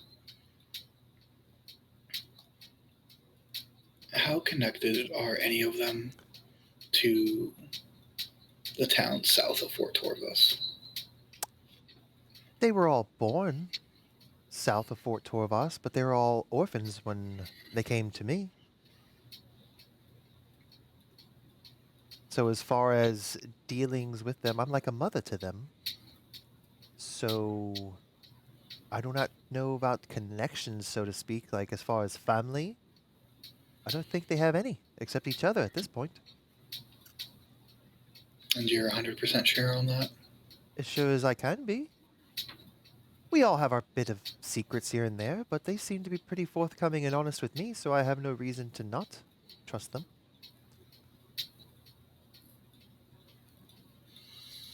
I hope that's true, Rosalind. Oh, so do I. And Mist is actually going to straighten up just a bit and look at her. I've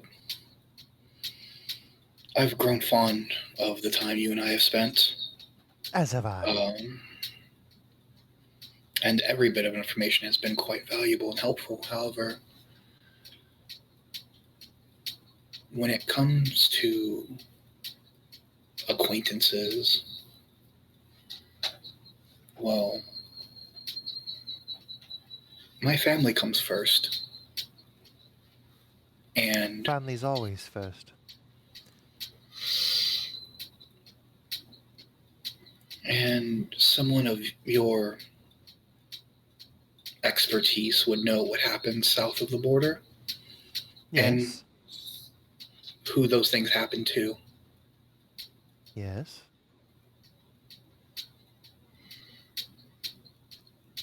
So I would hope that our relationship doesn't become sullied. Because we've grown feelings for those that will use those feelings against us. If you catch my drift with your family. I do not think any of my girls here have any dealings with the tieflings of the south. They are of an evil breed. Most of them, not all. There are a few good ones. But from what I have seen, these 4 innocent girls here are just that. They are innocent. They have nothing to deal with the slave trade of down south. Nor are they slaves here. They are free to go as they wish. But if I find any kind of information that has to deal with any of that, I'll send my little bird. And since we're being so giving, is there anything I can help you with? Actually, there is. And she like leans in a little bit, elbows on the table. Do you want to stay the night with me? Oh, I've missed you so much. And she like reaches out and like touches the fur on your forearm a bit. I have missed the... Yes, I know you're missed. Oh my. Go ahead. Had to. Go ahead. I have missed the quite peculiar cardio workouts that have been offered here. Oh. So, for the night, seeing as how the inn across the street is pretty full up, who am I to turn down a bed? You remember my chambers. I'll leave the door unlocked. Very well. She just blows you a little kiss and stands up and kind of like reaches for your hand to like help you up, like showing she's still in control. She's the dominant one in this building. She runs this shit, and so she helps you up, and she gives you a little peck on the cheek. I'll be waiting with bells on, literally and figuratively. Oh, don't worry. I remember where they all are. Whew. till this evening, Mist. And she gives you a peck on the other cheek. And she just goes back up to her room. Yeah. Mist heads out to the bar. Alrighty. Biz! What? What? What was that? I'm so glad I'm not there. I'm not going there.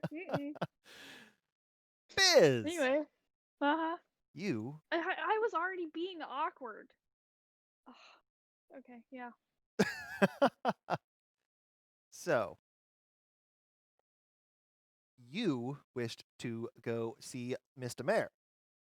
Yes, I was walking with him. Yelled at Carrick to leave me some. He declined. Yep. As you guys are heading, you are heading towards the mayor's house, or his office, I should say. And this isn't like Broomshire, where there's a massive mansion and gaudy or like that. The mayor, I mean, there's like a town hall where the mayor works, and he doesn't live there. He lives in his own house. You know, I mean, this is more of just your regular like township kind of thing. So,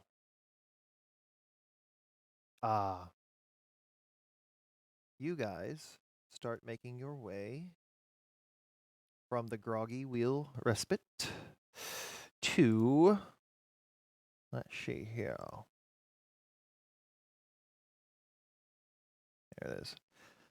Meet Mr. Mac Quinnich. And as you guys are arriving to the town hall, it's a little bit bigger than some of the houses here. It's not quite as big as the inn. I mean, the brown doors. It's everything here is made of wood on this town hall, so to speak. There's like a bell tower almost as well. Not really a tower, just like more of a bell, just kind of hanging above the rooftop, just a little bit. And wooden slats like for like the roof and everything. And as you walk in, smells of smoke a little bit, like somebody smoking a pipe. And you see directly in the back a man sitting there, literally smoking a like corncob type pipe. And he looks up from his work. You just see him just doing paperwork, and kind of looks up from it. Ah, Mr. Fingon, so how can I help you today? And you see this man stand up, a little portly, a little bit, gray hair, looks a bit older, human male, probably in his 60s ish, somewhere like mid to late 60s, and he's wearing pretty nice clothes like that. It's just like brown, like almost a suit, almost. Best way to describe it is a nice vest and some slacks, brown both, green shirt underneath, and he stands up and Mr. Fingon, how can I help you today? And Fingon approaches. Well, sir, it seems that the worst has come, and Gegard is no more. Oh, that's terrible, terrible news. What of the residents? What of the little gnomes? And he looks to see you. Oh, this is one of them? Yes, this is I don't think I actually quite caught your name. Oh, Bizri. This is Bizri. Oh, Miss Bizri. It is quite pleasure to meet you, but under these unfortunate circumstances, I apologize. But it is a pleasure to meet you. Oh. How can we be of service? The town, not just me, just the entire town. How can we be of service? Well, and then did what's his name come with us? Fingon is Zegyar. Zephrab. Not Zegyar. What am I talking about? Zephrab came with you. And Zafrab kind of takes over and says, "Well, Mr. Mayor, sir, please, just call me Mr. Coinage is fine, or just Mark, either one, whatever suits you best." Mr. Coinage, it seems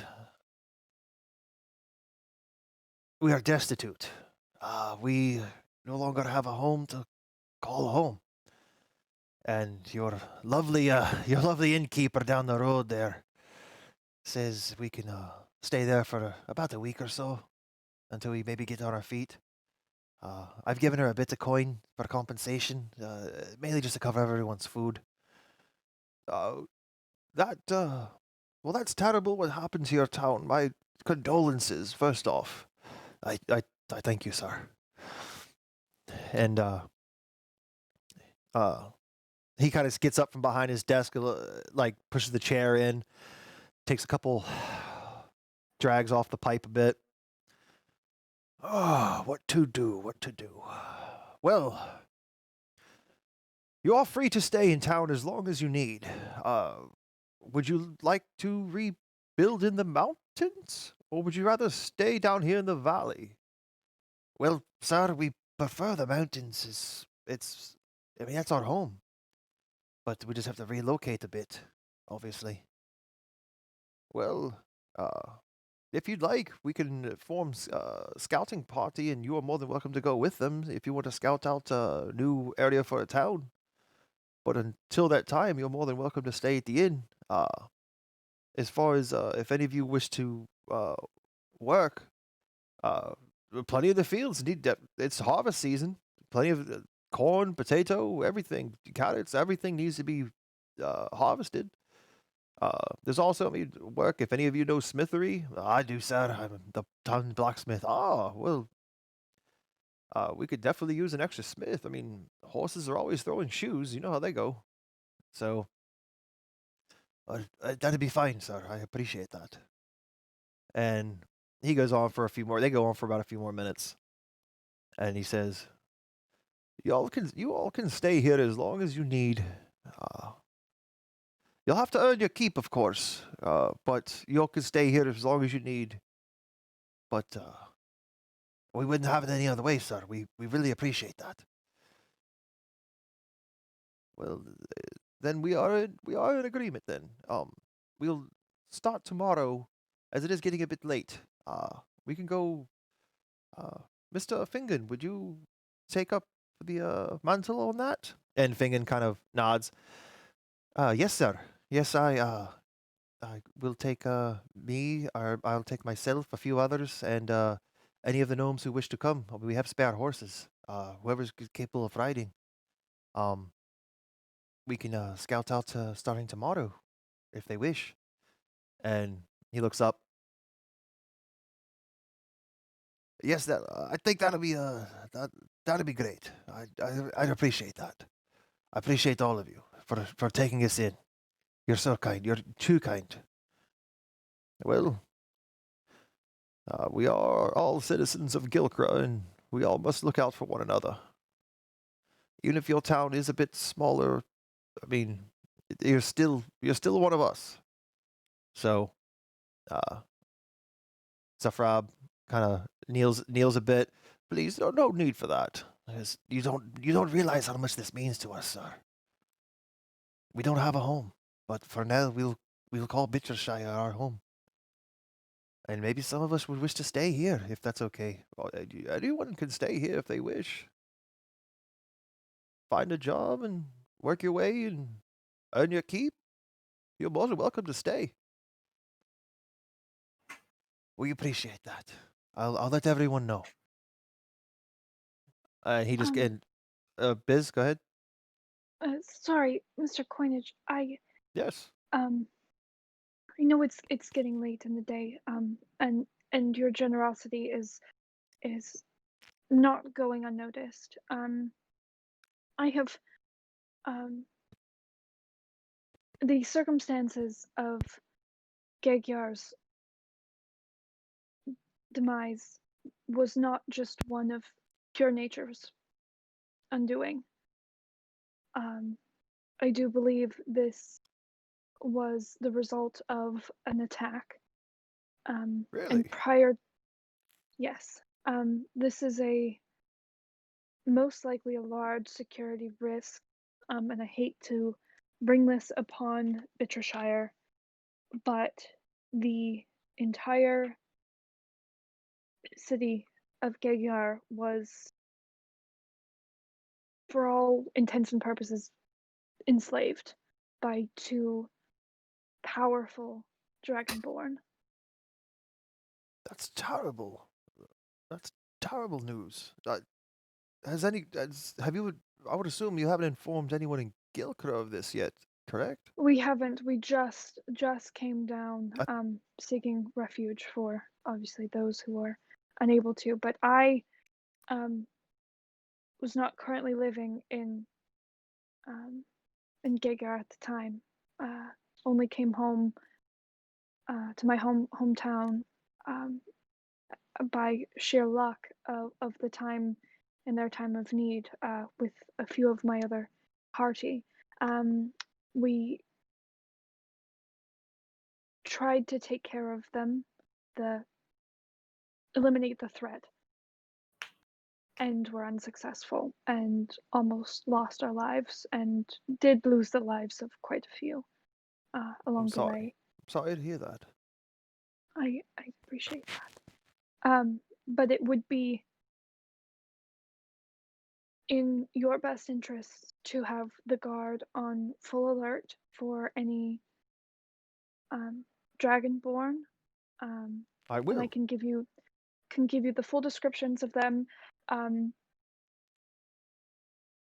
there was also last night while we were camping at the base of the mountain, came across some tracks of a orc. That's not too unusual. They're out and about. Nomads, barbaric. They usually keep to themselves. We hardly ever have any troubles with them. Well, that's good to hear. But to be fully transparent, those are all of the threats currently that I am aware of in the area that have unfortunately followed in the wake of my party and me and my party as I don't know. It just seems sure poor luck on our side. But we will, my party and I will be seeking out this threat. So any information that you can have in increased defenses and guard watch, I think would be useful. Without a doubt. I'll tell you what. My personal advice would be this. I will get together with the guard as soon as we're done here. Double the amount on watch, and give them the descriptions of the Dragonborn. Just be on the safe side, of course. But I think you and your party need to leave to Gilcra as soon as possible. Yes. To let them know what has happened here. We do have connections in Gilcra. Oh, good. So we will be utilizing all of our resources to pour into this endeavor. But I wanted to make sure that you were fully aware of the situation before we left you without any kind of protection. My party is varied and powerful in their own right. I've taken on quite a few imposing threats, but none so devastating as these Dragonborn have been. So we will, like I said, be looking out for using all of our resources. But I wanted you to be aware. So we will probably, if everything is safe here in Bittershire, head to Gilcra probably come mid-morning. Yes, morning Otherwise. would probably be best. The roads are a bit more dangerous, obviously, at night. It's kind of hard to tell what's out there. Yeah, But morning agree. would be better. It is about a day's ride out, or a day's walk out. So I mean, you would be there by tomorrow evening. Okay. Well, we can do that. We're no stranger to the voyage. Well, then with that, Miss Bizray, I bid you adieu. I have a god to attend to. And he just gives you a little nod and starts to walk out the door, and Fingon uh starts to follow and stops in his tracks to turn around and uh I wish you all the best.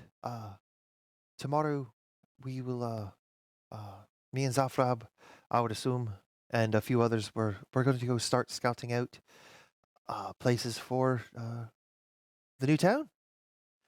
Uh, it was nice to meet you, Miss Bizray, and the rest of your party. I wish you all the best if I don't see you in the morning. Thank you. I have some drinking to do. You can find me at the inn. I'm See you. sure. I'm sure. I'm very sure you do. And then he just nods and walks out. Zafrab kind of walks up to you and puts his hand on your shoulder. You did good. You did good. That's very, very, very well detailed. Very, very adult of you. The old Bizray I knew would never have done that. You've grown quite a bit. You've grown quite a bit. Like literally, you've looked much older too. I feel like 5 years older. It's probably been Um, like 7 years since you've been to, or it's not 7 years. It's been like 2 or 3 years since you've been to town, and then add that extra Yeah. 5 incident. Yeah. So yeah, you Which look I'm 7 or sure 8 we years could have older fixed, than when you but left, but it's only been yeah, 2 or 3. yeah. Well, it's a nice way of saying you look tired. You look a bit tired. Yeah, thanks. He gets punched. No, I'm just not wearing any mascara. Um, uh, I appreciate that. I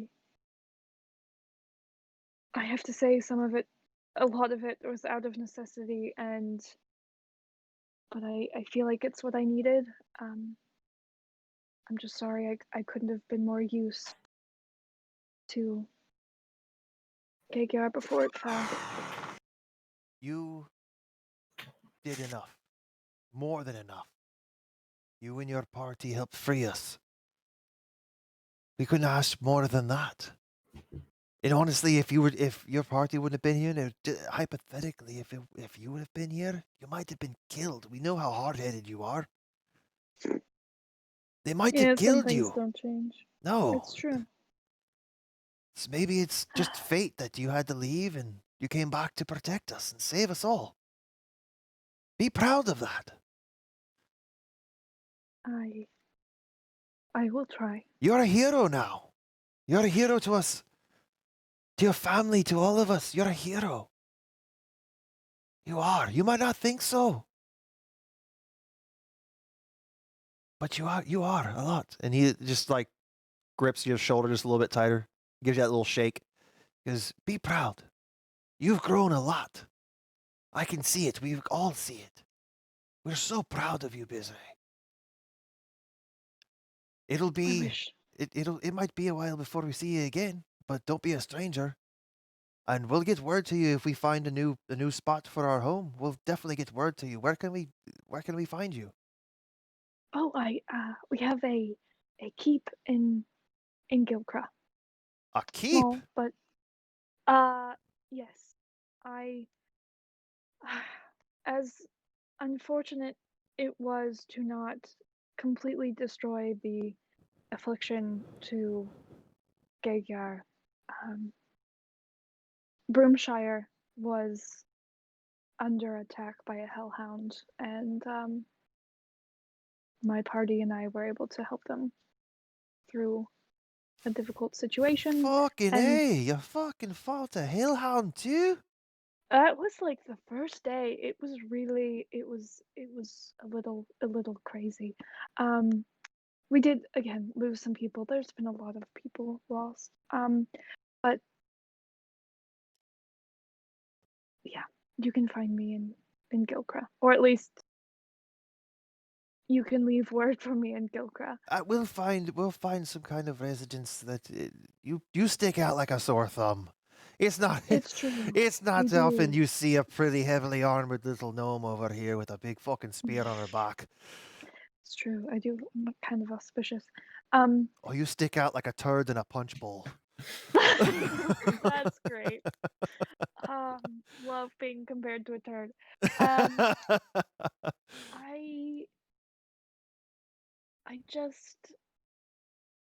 just wish my father were able to see any of the good I did He did. before.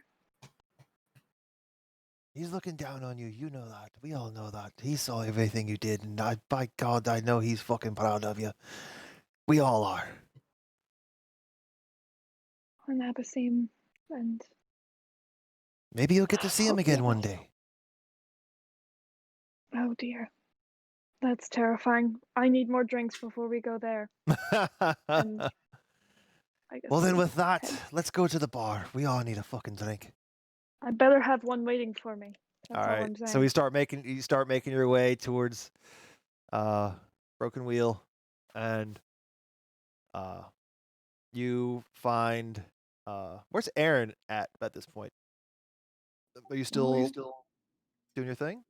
She's still Okay. sitting next to her fancy stone. As Biz, as you're walking, you actually do see out of the corner of your eye your friendly neighborhood elf kneeling down next to a rock in what looks like some kind of flower shrine to the goddess Shantia. I will kind of look at the area and kind of see it as like hallowed ground and like trying to be respectful. I don't want to yell, but I also don't like want to like knowing how clumsy she is and like just would probably step on every flower along the way, will not try to reach Aaron. Right. So she is awkwardly going to be like, caw. Caw. Roll for caw. Performance check. That is a roll for 18. caw. 18. Okay, Aaron, yeah, you hear this in the back of your mind. You hear this dumb-sounding bird that you've never heard of before coming from the back, like, because you have your back to Biz right now, because and your eyes are probably closed doing your thing, but you hear this caw. This awkward-ass caw. I'll stop mid-sentence and turn around and try to find the source. Oh, you turn to see Biz stopped in the middle of the road, giving you this little gnomish wave. Hi, friend. I'm going to drink until I pass out. Bye. That's great. I literally just said I'm gonna drink until I die, but don't just ignore my sign language there. Pretty much. Biz doesn't know sign language, so anyway, I'm gonna and then just keep going great. unless she's got something to say. Nope, okay, bye. Okay, Aaron goes back to whatever she was doing. You're not sure. Some sort of praying, most likely, or at least some kind of meditation, something. And you guys go back to the bar to find what's Carrick doing. I don't know. What is Carrick doing? Oh God! Should we do a couple Constitution checks? Let's start with one. Give me a Constitution saving throw. Ooh, we're gonna roll to see how much is left in the bottle. How much did you save me? I'll be really That's happy. a 19. Okay, Oh. you hold it down after you've had a few shots of this, and because you obviously know this wasn't ale, this was definitely some hard liquor. So you've been taking just little shots of it, and after that first one, you're like, oh, smooth. It's hard to breathe. That's some corn liquor if I've ever fucking had it. Yeah, that's some pretty strong stuff. Like, yeah, you could light it on fire. It's definitely flammable. And you see a couple gnomes just kind of sitting near you, and they're just looking at you like, should he be really drinking like that? I could smell that from here, and he's not even. So I know it's not him. It's definitely the alcohol. That just smells bad. And you can audibly just hear these little whispers and stuff going on. Carrick doesn't give a fuck. He's getting drunk. Takes a couple more swigs. Okay, make one Pours more a little into his flask. One more Constitution saving throw for me. Oh, that would be a 9. No, you start to feel about 2 shots later. You're about 4 or 5 shots into this bottle now, and it's starting to hit you. You start to retch just a little bit. That you probably didn't put enough time between those 2 shots, and you probably have about a good 10 seconds before you puke. What do you do? There's no stopping it. It's coming. Yeah.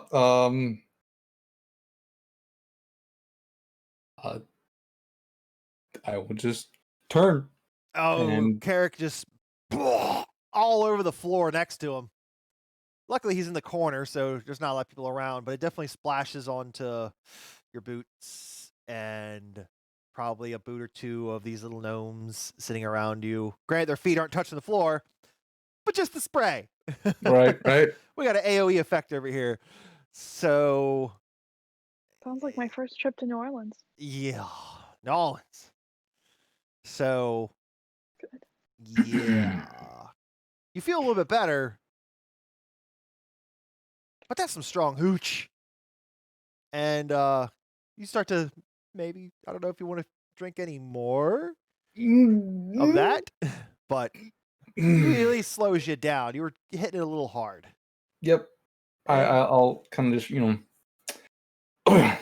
pour. Then I'll start pouring it into my flask, save some for later. There you go.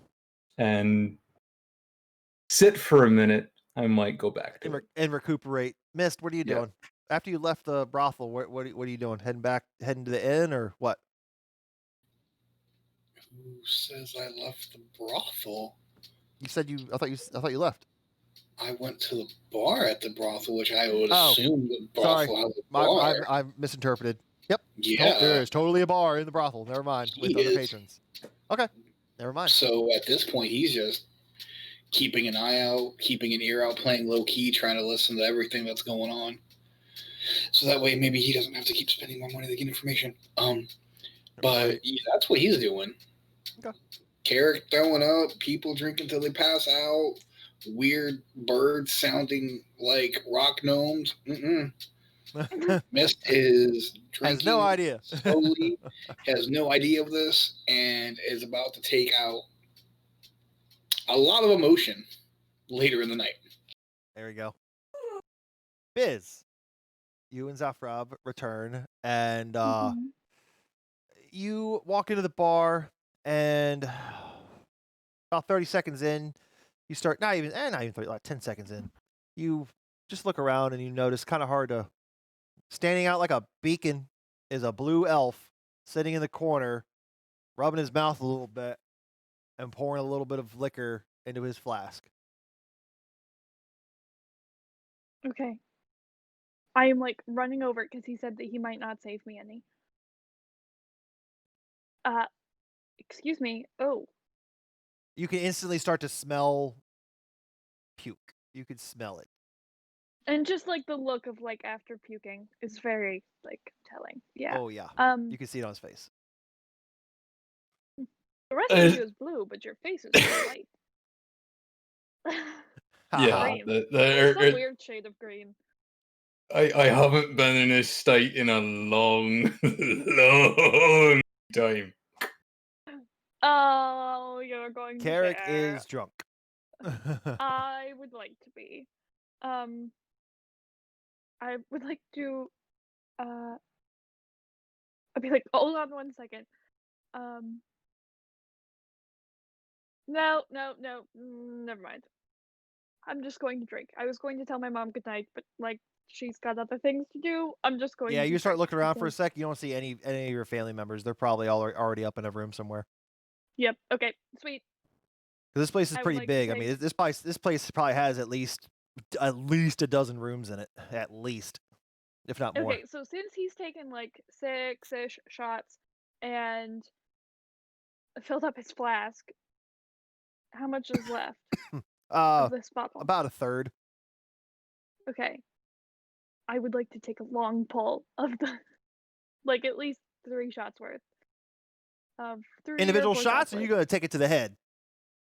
Yeah, no, I'm just gonna Grab the go bottle right and just to the chug bottom. for a sec? Yep. Yep. Just because Constitution save, like instantly. Constitution saving throw. Okay. Oh yeah, that's not great. Let's see here. What's that? Oh, never mind. That's 18.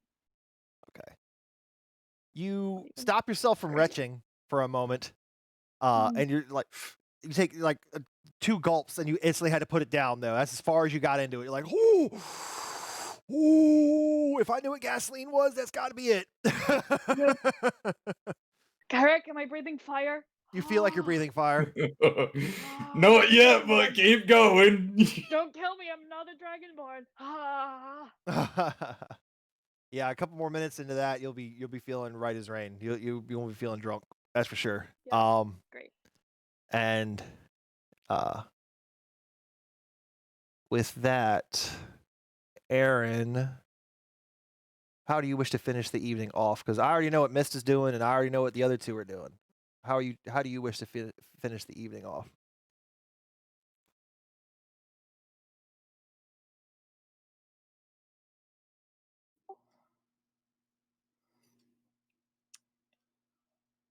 It's probably closer to like 7 at night now.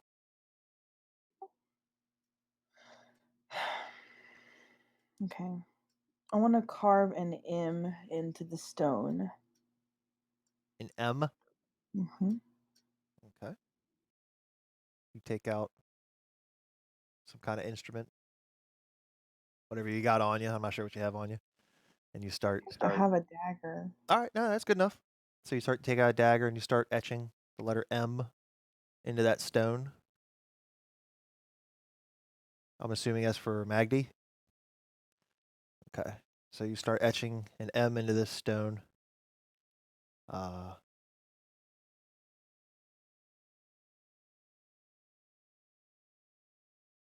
What else do you wish to do as you're like? What's going through your mind right now as you're carving this M?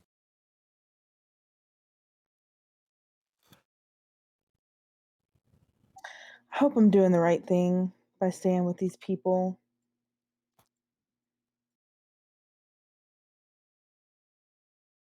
I don't know. I just feel kind of lost right now. It's like Mercer's gone and Biz lost her whole town, and we have more questions than we do answers at this point, and That's fair. Okay. Just starting to feel really frustrated about everything, and the person that I would talk to about it is dead. So, and it like really sucks that we're here and she's not. So like she's right fucked up right now. Make me a religion check. Okay.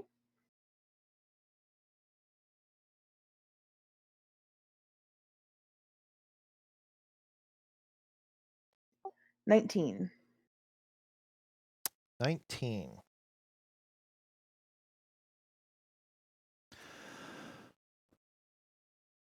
Let's see. Going through your head and just thinking of, you're asking yourself these questions. Your heart and mind are in 2 separate places right now. And as you're like carving this M and just like closing your eyes every once in a while, just thinking about it, and you finish carving this M and you look down and kind of blow the dust off of this new letter M that has now been carved into the stone. And as the dust goes into the air, it starts to ding, ding, ding, ding, ding. It starts to sparkle almost like fireflies. Just a little bit. And just for a brief moment, you hear in your head,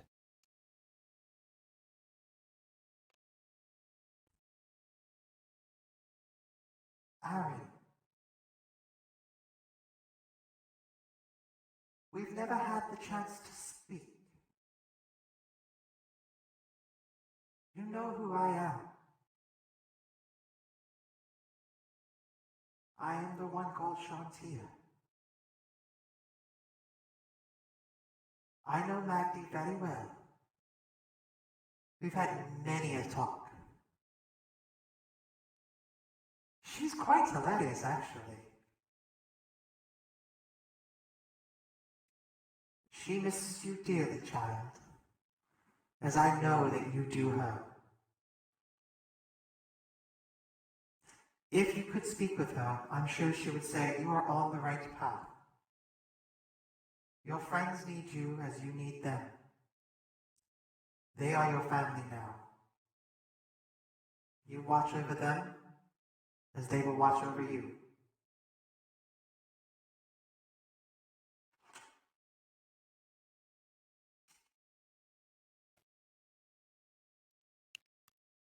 And that's what you hear in your head as these little sparkles kind of dissipate. Well, Aaron's not crying. Kat is crying, but Aaron is not crying.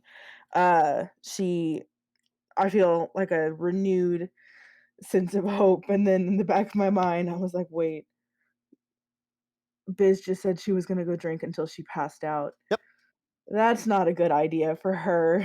So I'm going to finish dusting off the stone, clear off the dirt and crap around it. And then I'm going to get up and I'm going to go to the inn and see what Biz has gotten herself into. Okay. Sounds good. Alrighty. So I'll say it's probably like a half hour, 20 minutes, maybe 30 minutes later after you saw Biz that this just now happened. So now you make your way to the bar. It's getting dark. It's pretty dark now. I mean, it's like 7:30, 8 o'clock. It's getting pretty dark. Sun's not all the way down, but it's pretty much set. You got about another half hour of actual light left. So you find Biz and Carrick in the corner of this bar. I need both of you again to make Constitution saving throws as she is walking in the door. Can we play darts? Can we be playing like just tavern games? You guys can totally play tavern games if you guys want to be playing tavern games. I will pull up a tavern game if you want to play a quick tavern game. I am dying for distraction. It's a 19. 19 con save, okay. 18. 18 con save, okay. 21. Damn. Both of you once again stave off wanting to puke, and both of you are fucking trashed. I have found my second wind, and in the midst of playing games, I'm trying my damnedest to teach her a sea shanty and failing horribly. Yeah. Right, you're mumbling pretty hard. It's at this because Carrick, you started earlier than her, so your words make sense no good. And I think it's hilarious. Mm-hmm. And I am. How does Carrick sound drunk? Him. Oh. I want to hear some slurred words.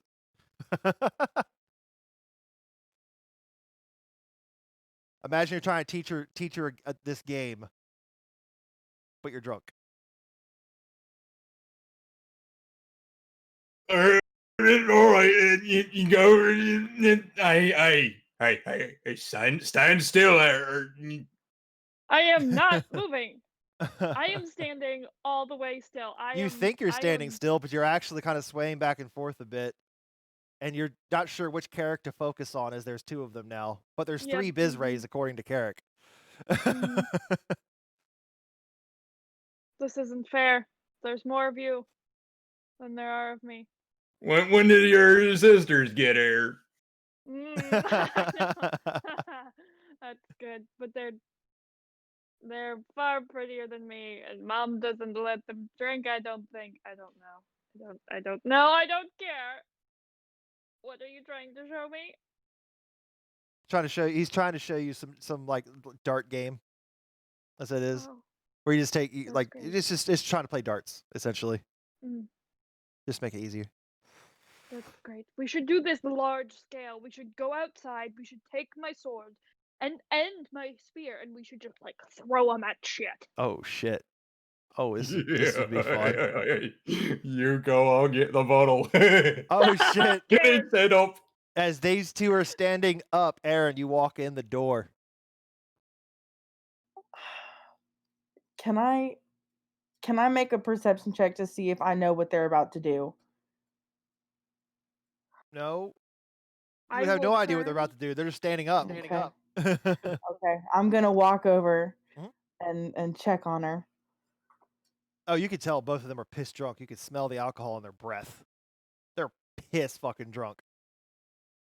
Hey I will guys, turn and see Aaron and go, "Caca!"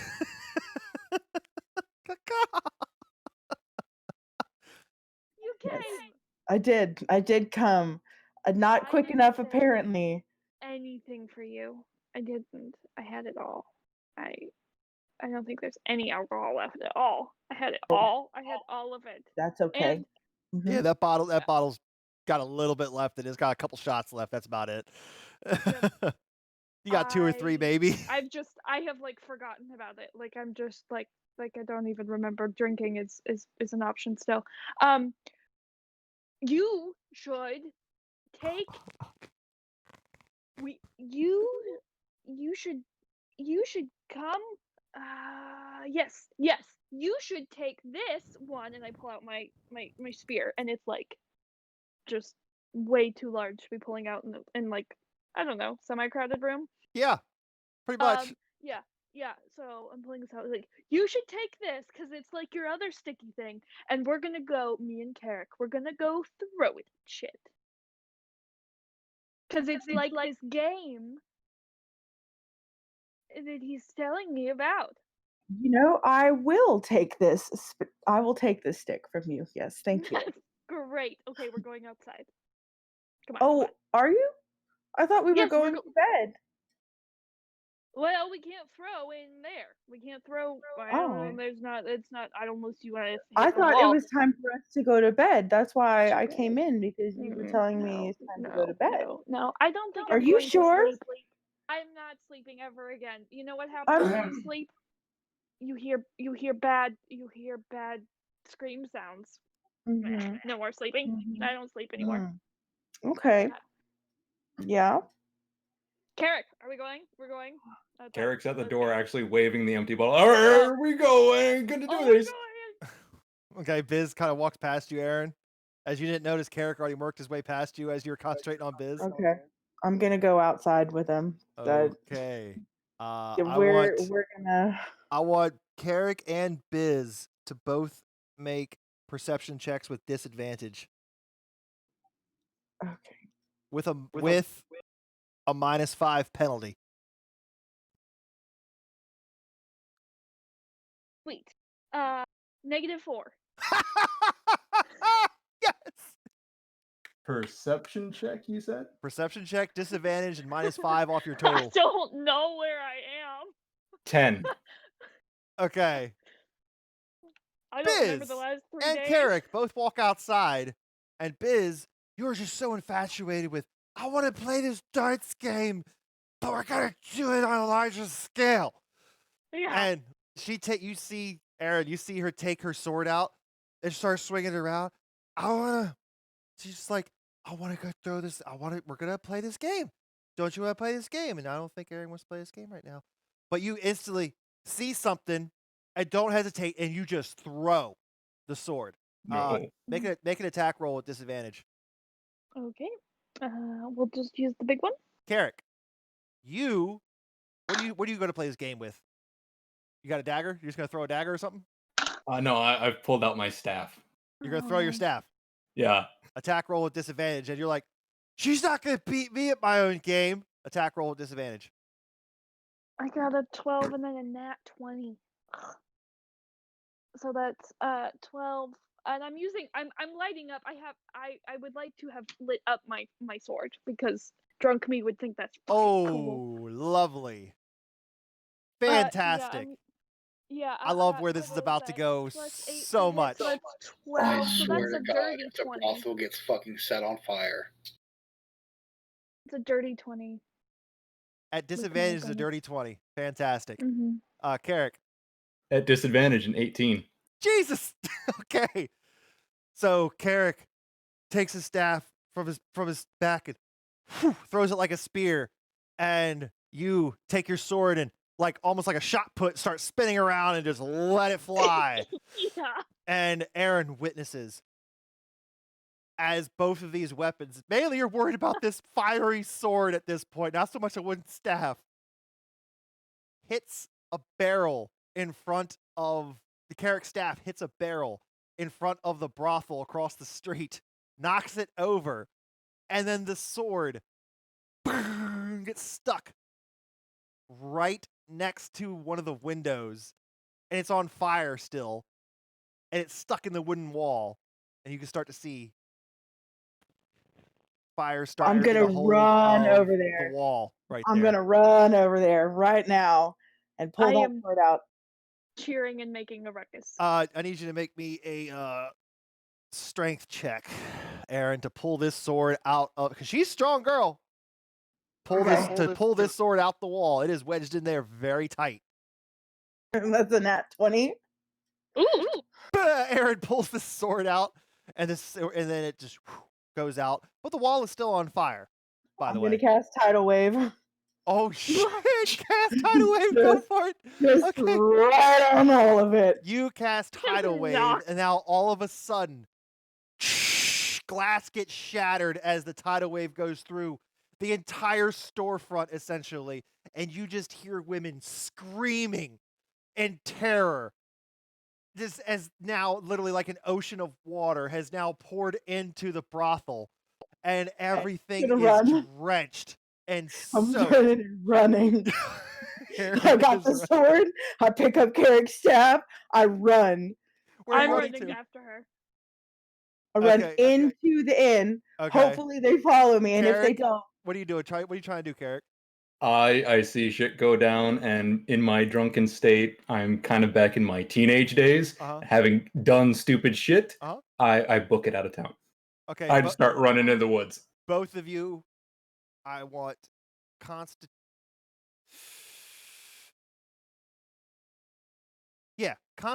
with disadvantage. Let's just start with that. Both of you, Constitution disadvantage. And I need perceptions at disadvantage. So do con first. Oh man, that was a nat 20 and a 4. I mean, but that's plus 6, so that's a 10. 10 for con. Okay. 14 for me. Okay. All right. On the con. Give me the perceptions. Disadvantage. Do I need to roll anything? 11. We're gonna get to you in a second. I would like to go with Carrick though. 7. You see Carrick. Both of you instantly, from all this adrenaline now hitting you, puke. Both of you just instantly just all over yourselves. Okay. Both of you are now covered in your own vomit. Okay. Yeah. You instantly, that kind of sobers you up just for a split second, and you start to run. At least you think you are, and you're literally running around in circles and zigzags, and you're trying to. It's like a dog trying to chase its tail. You two are both literally running figure eights in the middle of the town, essentially, or not in the middle of town, but between the two taverns. And you think you're going somewhere, but you're not going very far, and you're starting to work your way out of town just a little bit. At least, again, you think you are. Let's go back to Mist. No, you don't need to roll anything because you are on the other side. You're on the right side. If you're looking at the front door, the bar's on the right side. All of this happened on the left. So no water's coming in to hit you or anything. But you do hear this shatter. People scream. Water is now flowing in, and you turn to look behind you, and you see about 1,000 gallons of water just come pouring in through the windows. And it just start dissipating and just covering everything in just water. Everything's getting soaked. Women are just on their backs. It's like tables and chairs are just now pushed up against the back wall. It is a complete mess. And now all the floor is just slowly there's about 1 inch of water in the entire basement, or not basement, the entire floor. There's about an inch of standing water now as it's slowly trying to find a way out. And you hear a Miss Violet. What in fucking blazes? And she starts sloshing through the water, pulling her dress up a little bit, just splashing. Mist is like running his ass to look outside of the broken fucking window, like feline agility to his ass. Okay, so you run over to the busted windows as she's starting to wade through the water just to check on everybody and not really paying attention to what you're doing right now. She's just making sure her customers and her employees are okay at this point.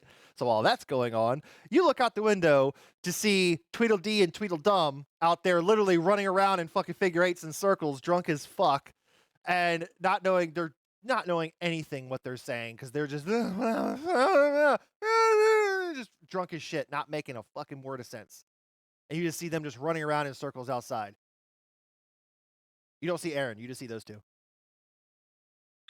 Can I have a perception check to see, like, if I would have, like, at least noticed if, like, why water would have come in? Like, I assume if there's burning wood, like I would have smelled something, or, like... Yeah, you can go, okay, go ahead and give me investigation.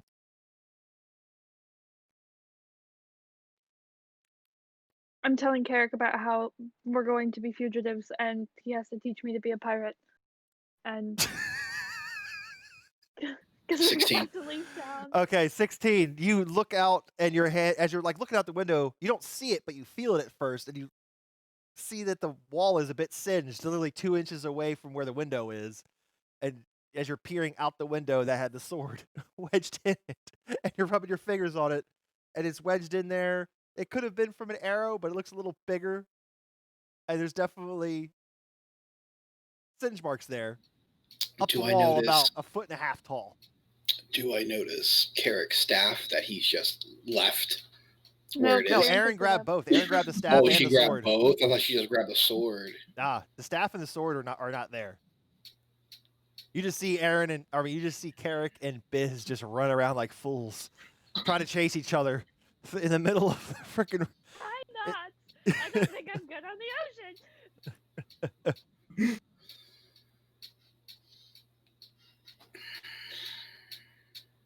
While he's Mist thinking, looks back. What is Rosalind doing? Starting to finish up with whatever she was doing, and she just stands up and looks at you. What's going on out there? Where'd all this fucking water come from? I'll have to close shop for a day or two to clean all this up. Oh. You will. But you're going to have some of the best damn help that you could ever ask to get this looking brand new, Rosalind. I put my name on it. But right now, and he actually looks hurt by what he's about to say. I have to put and this is a horrible choice of words, a rain check on our proclivities for the evening, as I have to go take care of something. But I will see you bright and early in the morning, and this will all be taken care of. And Miss hops out of the fucking broken window, marches right to Carrick and Biz, puts a hand on both of their shoulders. Uh-huh. In the inn. Now.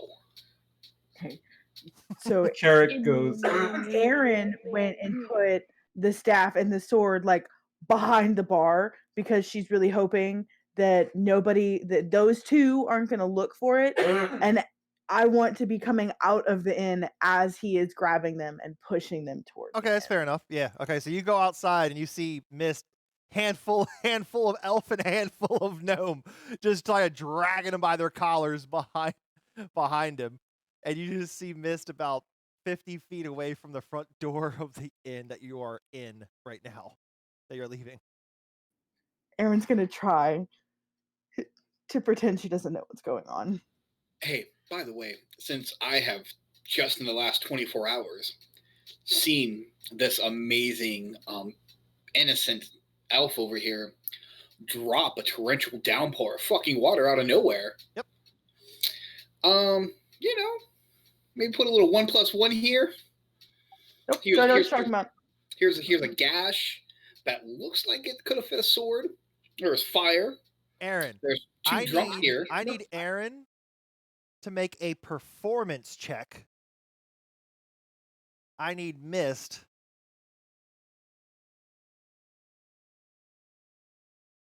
just a straight wisdom. Straight wisdom. Take it back. Carrick, I think Straight I won. intelligence.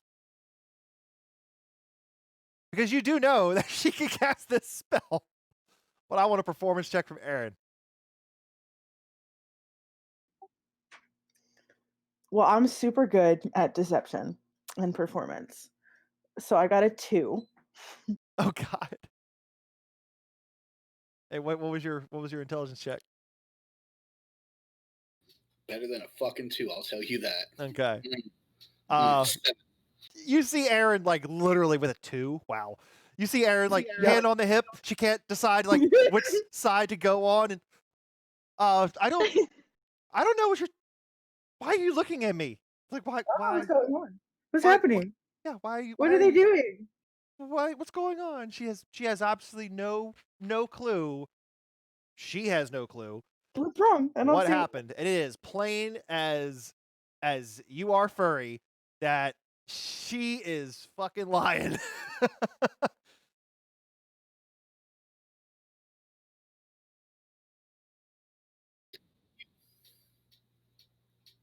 Oh, guess you. Yes.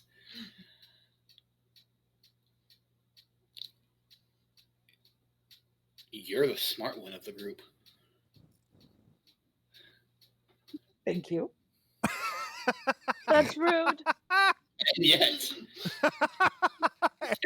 I will spit that water out. Oh God. You are somehow, and I don't know how, dumber than the ex-lord. That's rude. What's That rude? is rude. That's what I said. What's That's rude? rude.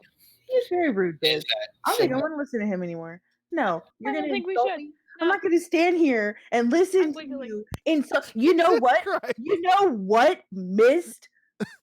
I have been trying to clean up after these two while you've been off doing God knows what with God knows who.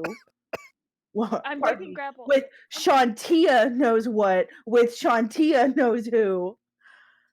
Dealing with their drunk shenanigans, biz threw a flaming sword into that building, and in that I did. It moment, was great. I had to decide whether or not I was going to let this building burn or if I was going to take care of it. And I cast Tidal Wave. Was it an overreaction?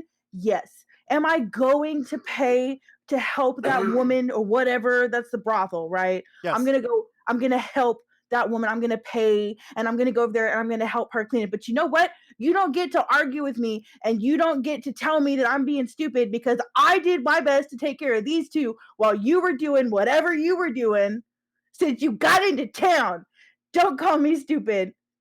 No. And I'm going to like grab Carrick's hand and grab Biz's hand and drag him into the inn ahead of me.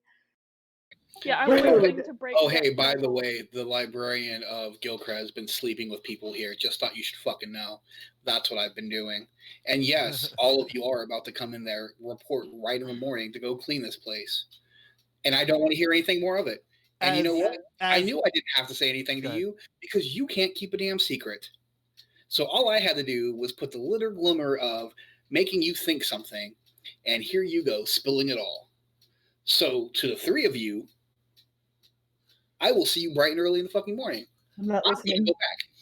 As that was happening, Aaron, you turn around to see Catherine leaning up against the doorway that's open, the owner of the inn, not the brothel, the inn.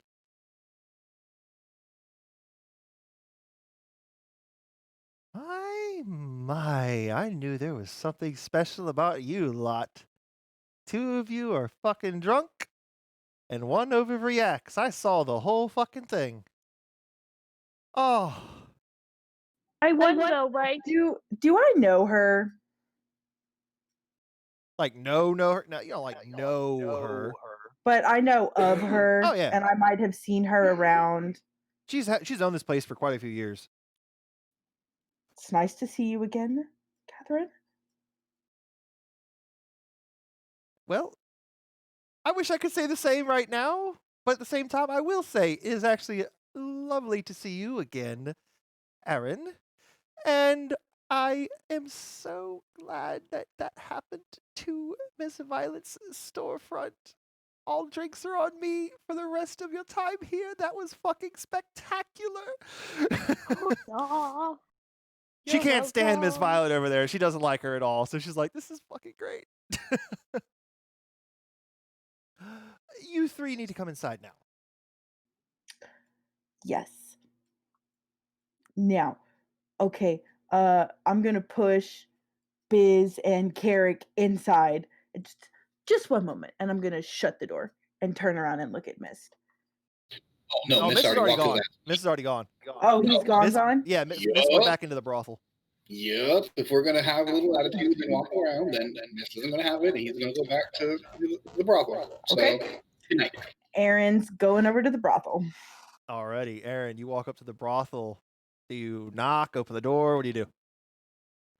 I'm gonna peek in the open window and see how much water is in there. Oh, there's a lot. Like I said, there's about an inch of water. This building isn't small, but I mean, 1,000 gallons of water does just dissipate pretty evenly. Is the front door still closed? Yeah, I'll assume Miss closed it behind him. Okay, I'm gonna open it. Yeah, as you open it, a little bit more water starting to pour out. Your feet are getting wet, and it's starting to like go down the stairs a little bit more. It's probably actually a good idea to leave the door open at this point because it's just gonna pour the water out. That's what I thought.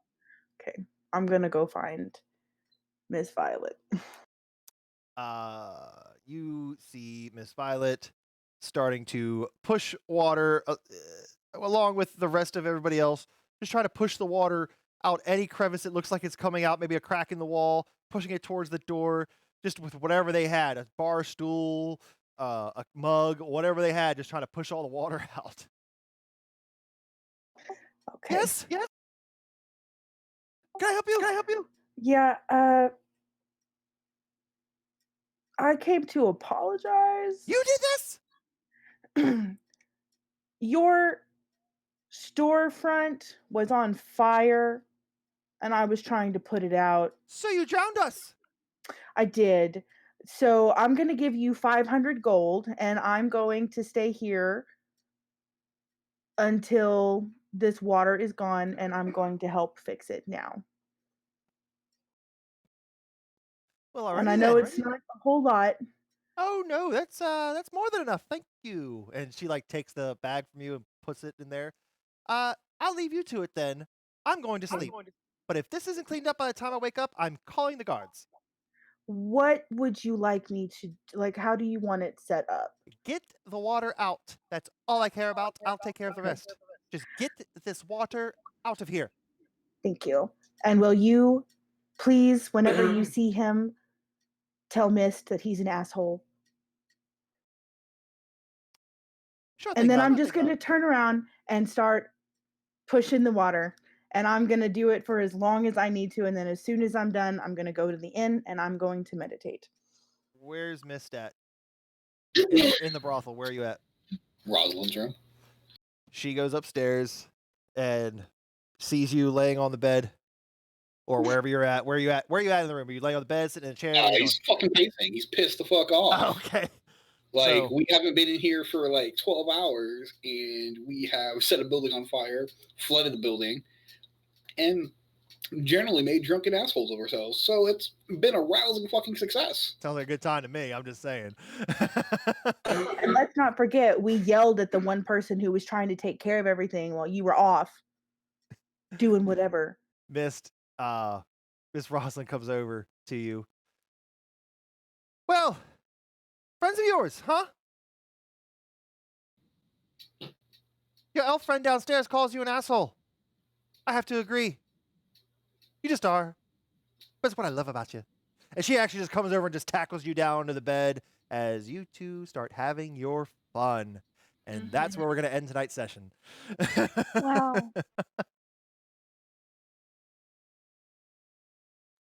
Alrighty.